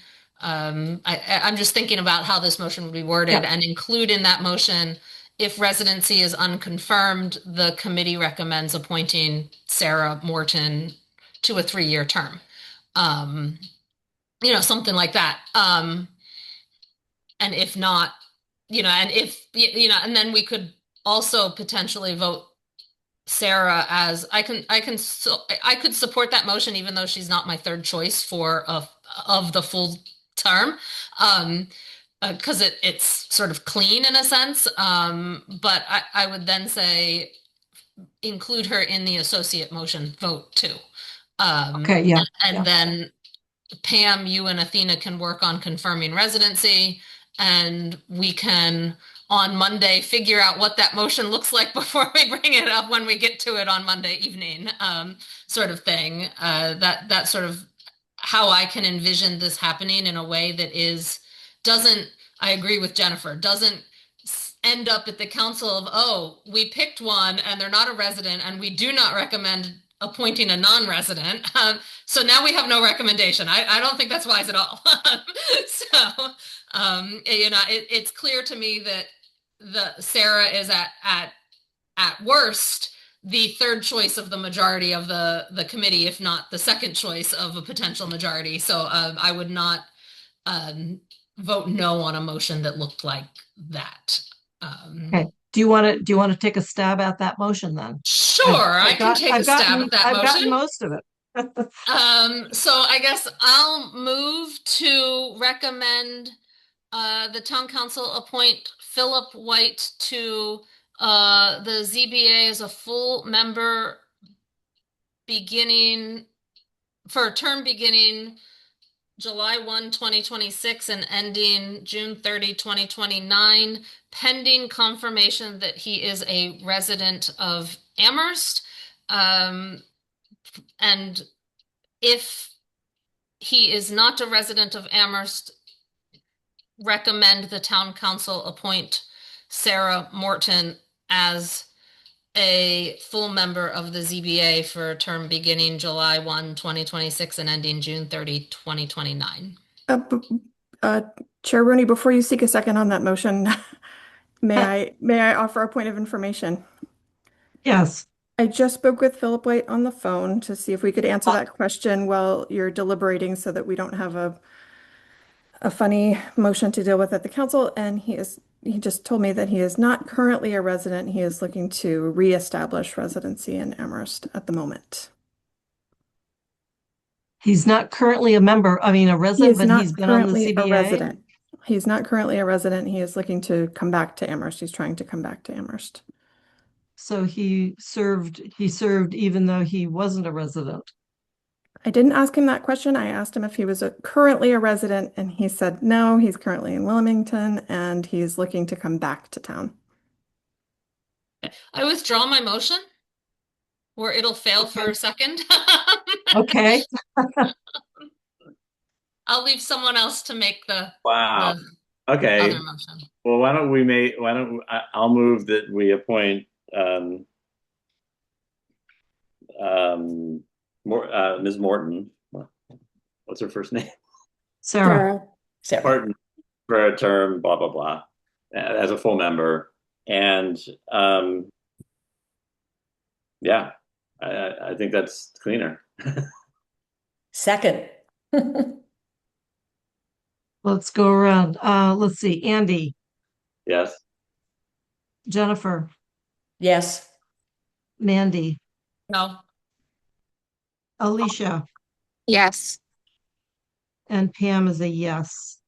So that is 4 yes, 1 no. For the report, Pam, Yep. since I'm a no, just report that I preferred another candidate as a full member, but I have nothing particularly negative Okay. Yep. regarding Sarah, but I Okay. would have just preferred a different person. That's it. Yep. Okay, good. Thank you. Appreciate that. Yeah, it was a long memo last time. Okay. I think that's clean. That settles some of this. Let's talk about associate members. Jennifer, if that's what you were going to talk about. Yeah, I just have a question in terms of Mr. White. Can he be considered for an associate or? Mandy. So if he's not a resident now, we could consider him for an associate. We just have to also recommend that the town council waive the residency requirement. So, yeah. Go ahead, Jennifer. So if he's not a resident, would he still want to be on the ZBA? That would be my question. It sounds like he wants to come back. So it's almost like, can we appoint him pending residency? We have a full pool of candidates that we all said were very strong. I personally would have a little difficulty with that. I hope he comes back. I hope he reapplies. Mandy, sorry. Assuming we're moving on to associates, Yes. Clearly I wish that Philip White was a resident, but I do truly believe that our ZBA members should be residents, that unless we're in dire straits, there's no need to waive the requirement for residency. So I would encourage Philip to apply again if he does reestablish residency. But given that he is not a resident, I can't support him for associate. So I can only support 3 people for associate: Blair, Nam, Evan, Naismith, and Francisco Bato. And I would be happy to support those 3 for associate membership to the ZBA. Thank you. Anyone else? Jennifer. Yes, and I could support as the associates Mr. Bato. Oh, I had Mr. White. No, but Mr. Nam and Ms. Greenbaum.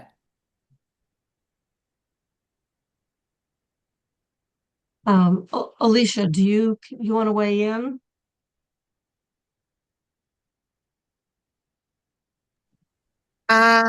Yes, I think for the associate members, sorry, can I get clarity? Are we appointing 3 or 4? Let's talk about that. We don't have to appoint 4.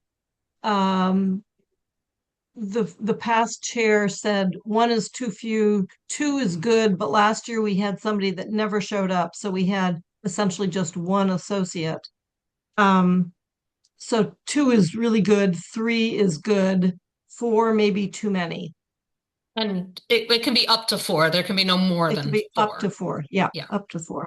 Yeah.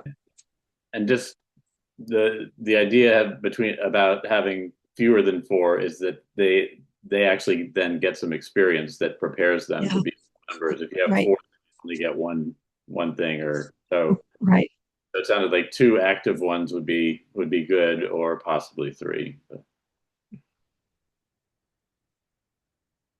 Yes.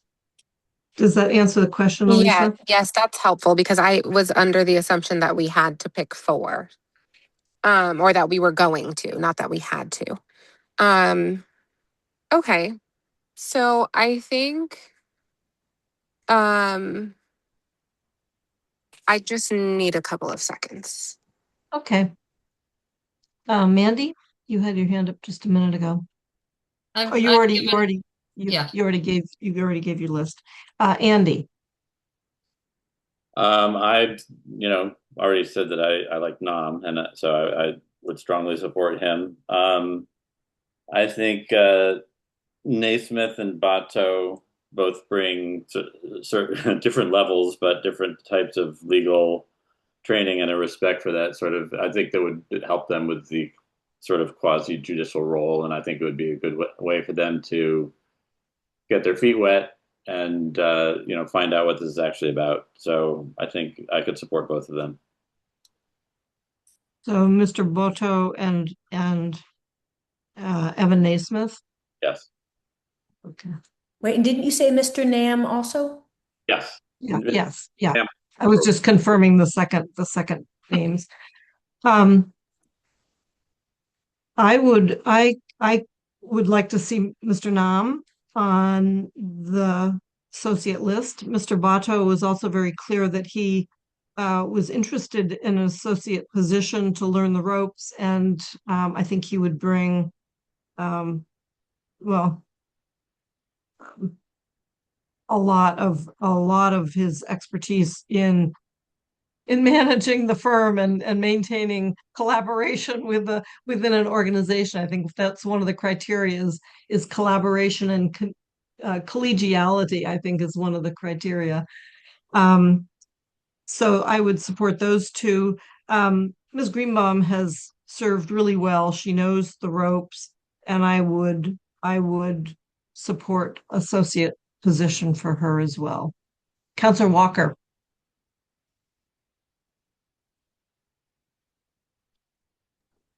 Thank you. So for the associate position, I think my first choice would be Mr. Nam. I would also support Mr. Boto in an associate role.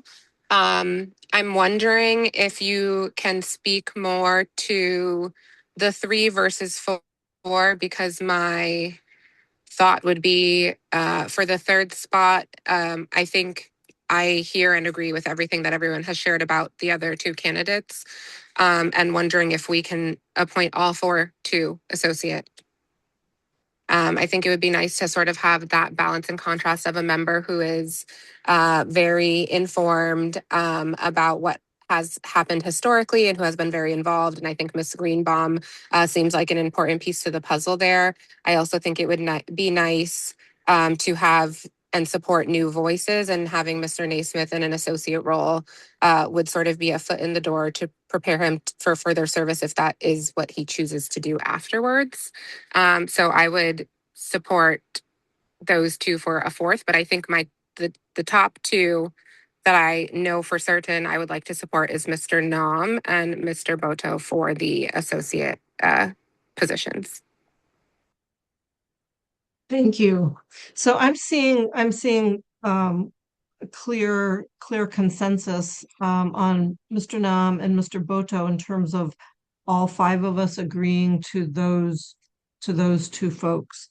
And I wonder if it would make sense, just looking forward to the council vote, if we give our votes for each of these individuals, and people then can make their own choice. If there are split votes, that's typically when folks in the council step in and say, oh yeah, let's talk about this person. Mandy. So I could support a motion that had 2 of the names on it, and then report that put the pros and cons about each of the other two members as indicated at this meeting, other two applicants for a potential third position. I will say I cannot support Ms. Greenbaum. She is currently a plaintiff in a lawsuit against the town on a matter that, if the application had been filed, would have been in front of the ZBA. And the biggest thing in my mind about ZBA being a quasi-judicial body is that you have to have impartiality and integrity, and you have to stay neutral even when cases are emotional and political. That's what the current chair of the ZBA wrote in his selection guidance. And filing a lawsuit against the town on a matter that didn't even have an application yet, but might have come with an application to the ZBA, to me shows in some sense an inability to remain impartial on projects that are in the development stage, and that may come in front of the body. And so I think personally that disqualifies Ms. Greenbaum from serving on the ZBA at all in my mind. So I cannot support her candidacy at all. And if she is mentioned as a possibility in a report, I would like that mentioned in the report. But I can support a motion for the other two and then just leave the other two as listed as what any vote might have been on the committee. Okay, so I will then take a stab at this, and I will say, wait, I have my motion- hand up. I think it. Oh, sorry. I'm sorry. Go ahead. Go ahead. So I would feel more comfortable if are we going to recommend 4 associate positions or 3? But whatever we do, if we could vote on each one individually, each candidate, rather than as a package, because I think we all have different people we can support. Fine. And the only thing I would say about Ms. Greenbaum and that particular situation is, I mean, people recuse themselves all the time. So if that application had gone before the ZBA, she would have recused herself. She would not have been, one of the associates to be called for that application. And I don't think that, everyone is a resident of the town, whether you're on a multiple member body or not, and everyone has a right to, use the law. So, I don't think that that any resident should be denied that right. But again, I think that to say, yes, she couldn't be impartial in that case, and so she would never serve on the ZBA reviewing that proposal. Thank you. Mandy? Yeah, I guess my point is that if a member of the ZBA must remain impartial for any application that it comes to it, and a lawsuit, a willingness to file a law, and I'm not saying she doesn't have the right to, although it's interesting she spoke about only abutters have a say, and she's not actually an abutter to that potential project, is my understanding. So curiosity, but my point was that it shows a willingness to prejudge before anything comes projects, just based on presentations that are not including in anything in an application. And when you're dealing with a quasi-judicial body, you really need to be certain that every member for any project is not prejudging the application at all, even if they haven't made any public statements about it. And this, the suit she's involved in makes me question that ability to remain impartial, even when not making public statements about items that are in front of the body. That it's that appearance of impartiality, and I'm not sure it's there anymore, which is why I can't support her. Okay, and I will make sure that I'll run that text by you to make sure I have captured what you are intending. So I'm going to make a motion to recommend to Town Council that Blair Nam be appointed as an associate member of the ZBA for a term beginning July 1, 2026 and ending June 30, 2027. Is there a second? Second. I'm Second, sorry, can Andy. you repeat that? It's the motion. It was the motion to recommend Blair Nam as an associate member. I'm just making my notes here for an associate term beginning ending So it's a 1-year term. Andy, this is a vote. Andy, Alicia, Yes. Jennifer, Yes. Counselor Haneke, Aye. and Pam Rooney's an aye. So that is a 5 yes, 0 no recommendation for Blair Nom. The second one that seemed a clear decision is Francisco Boto. And so I will make a similar motion to recommend to Town Council that Mr. Francisco Boto be appointed for an associate term. I'll use the right words for term and beginning July 1, 2026 and ending June 30, 2027. Is there a second? Second. We'll go around the room. Mandy, Aye. Andy, Yes. Counselor Walker, Yes. Jennifer, Yes. and Pam is a yes.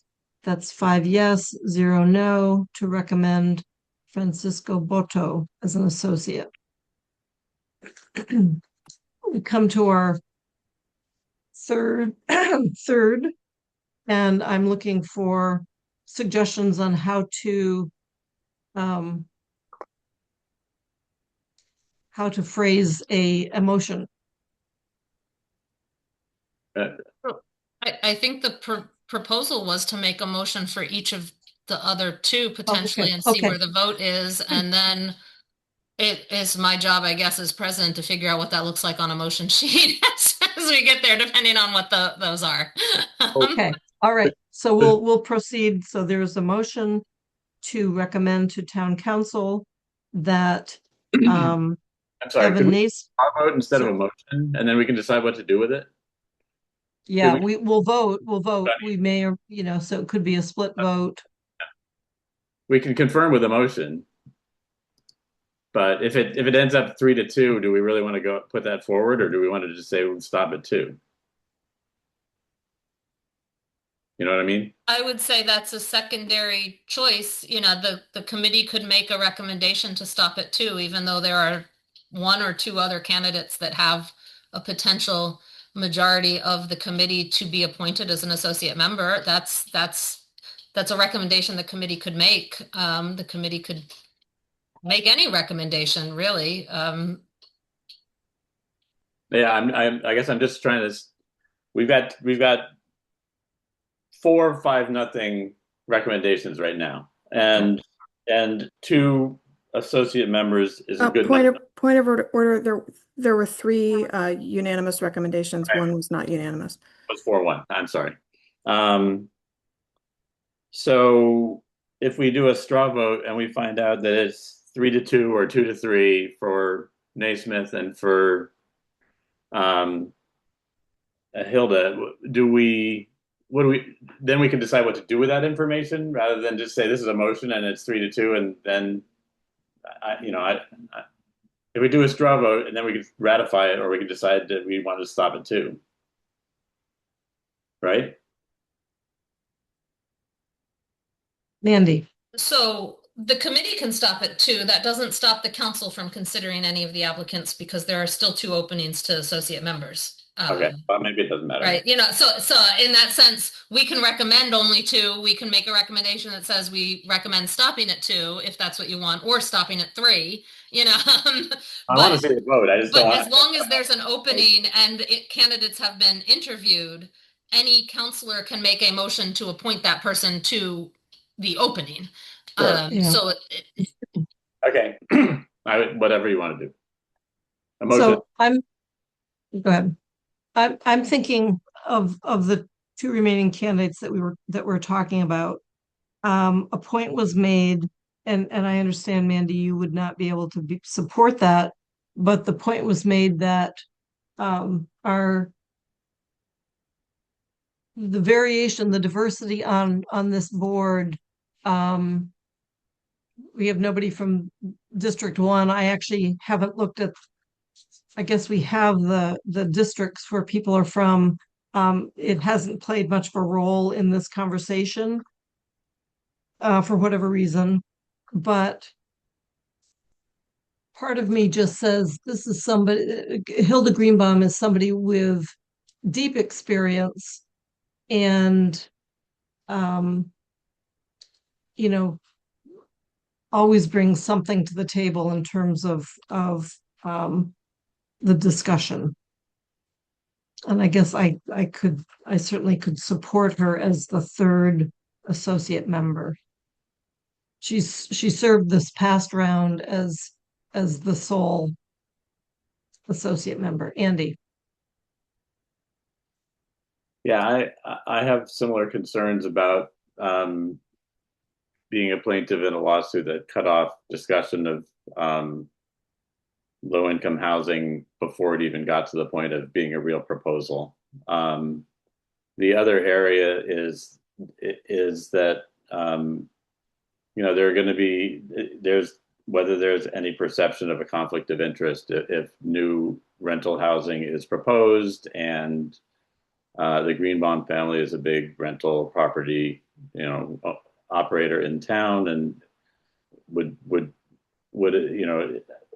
I like Hilda and I think she knows a lot, but I just think there's two areas where people could easily say that there's not impartiality there, or that at least there's the appearance or the possibility of a lack of impartiality. And she's had an opportunity to serve in many ways. I just can't support her.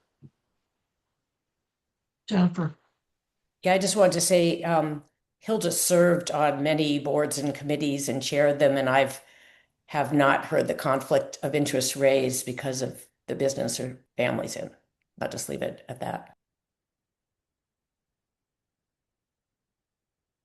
So we have 1, 2, 3, 4.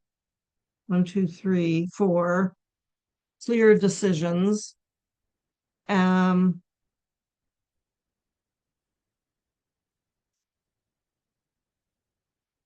Does somebody want to make a motion? We can have a vote. It would, I guess, codify what we're thinking in terms of the report to the council. I frankly think we would be okay with 2 members, 2 associate members. I don't have any reason to think that they would not show up and be available in that role. Mandy. I'll make a motion to recommend that the town council appoint Evan Naismith as an associate member to the Zoning Board of Appeals for a term beginning July 1, 2026 and ending June 30, 2027. Is there a second? I think that was Andy. I couldn't hear him, but I saw his lips move. We'll take a vote. Andy, since you're now on speaker. Yes. Alicia. Councilor Walker, sorry. Yes. Mandy Johanicky. Aye. Jennifer Taub. I think I heard no. No, I'm not unmuted. No. Okay. And Pam Rooney is a no. So we can put that forward. We're going to have the same conversation at council. Do you need 3 members? Do you need 4 members as associates? Or do we cut off? Jennifer. Councilor Walker, I think. I was just going to ask, are we voting on Ms. Greenbaum or not? We haven't yet. Oh, okay.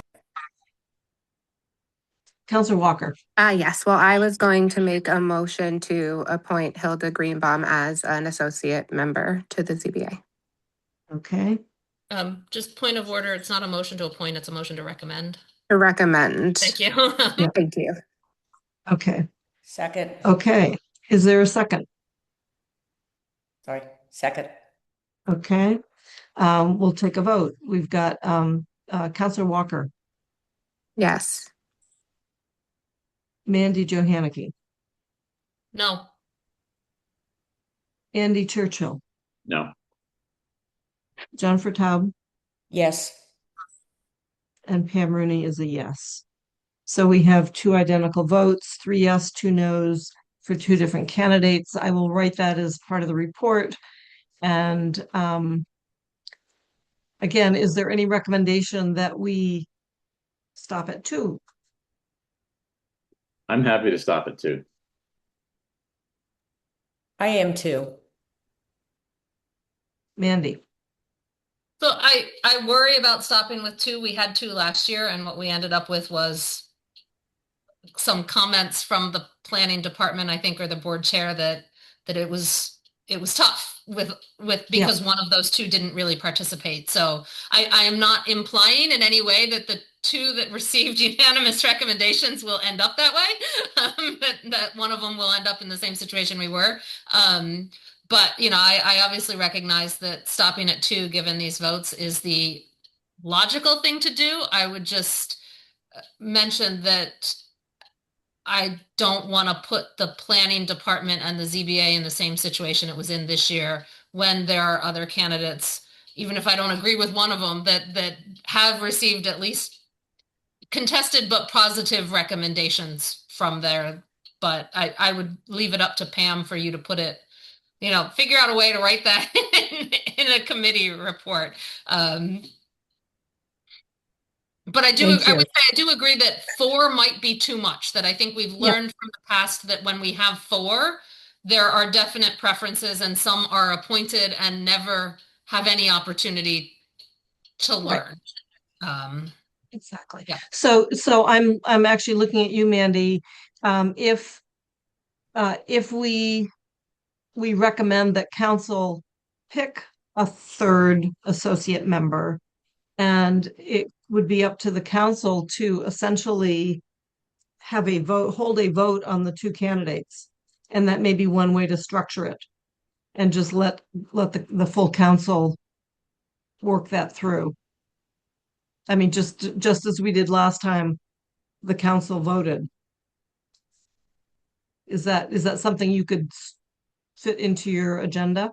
The agenda has the ZBAs on it, and it was never expected to be fully on consent. I've actually asked Athena, when she's trying to post the agenda now, so that we don't miss the posting deadline, to put the 3 unanimous ones on consent, but I never planned on ZBA being fully on consent anyway. And Pam, you and I could talk this weekend about how to structure that, if that is, I would be fine recommending that we think 3 is the optimal number of associate members. I would be fine with a motion if that's a motion that was made. Okay. And I would find a way to structure that conversation appropriately. Great. Okay. Sounds like a decision. Jennifer, So and then I we're going to wrap actually this would- up. Yeah, I would rather see that we vote just to recommend 2. Otherwise, I think we're going to have a council discussion, you know, which is, we're going to be talking about personnel. I mean, I think it's cleaner. I think I feel, I know anything could happen, but comfortable that the 2 that got I think unanimous or near unanimous votes to be alternates would serve if called, and that with 2, then each should have an opportunity to participate and get, you know, the training and experience to step up to be full members. But I would hate to see us having another conversation about individual candidates at the next council meeting. So maybe I should just make a motion to that we vote to just recommend 2 candidates, and that there be 2 alternates. That we've already voted on the candidates, but that we vote to only, I don't know if we have to vote or we can just agree that we're only going to put forth 2 alternates. So I think the motion would sound something like, maybe in light of the support on CRC recommends the council appoint 2 associate members. Appoint only 2 associate members. Yeah. Is there a second to that? Second. Okay, we'll take a vote. We'll see how this falls. Jennifer. Yes. Councilor Walker. Yes. Andy Churchill, Yes. Mandy Johanicky. I'm going to vote no for the sake of not having Having it unanimous? I'm still not sure where I stand on it. So Yeah. I'm going to vote no. Okay, and Pam is a yes. So that will be it'll be a split vote. Obviously, it'll be not a unanimous vote on recommending 2 associate members for the term. Not unanimous, but given that the vote passed, I believe the motion sheet will, the motion sheet and the agenda should only list the 2 full recommendations and the 2 associate recommendations. The 2 unanimous associate recommendations. We have the Yeah. 2 full. So what I'm saying, because Athena, I think, is listening, and we got to get this thing posted, that the agenda has to list names, and it should list Everald and Sarah for 3-year terms, and Yes, Blair and Francisco for 1-year terms, given the vote about 2 members only, and where that stood, and that's how it's written in your report. yes. Okay. Thank you. Thank you, Athena, for listening, catching all that. Okay. And for staying late. And for staying late, yes. So I really apologize. It's now almost 4. No problem. There are no. Yeah, it's not no reflection on your chairing. It's just, there was a lot of questions, a lot of candidates. Yeah. Yeah. Yes. We'll talk about that again, I think, hopefully next year. Meeting minutes, none. Next agenda preview.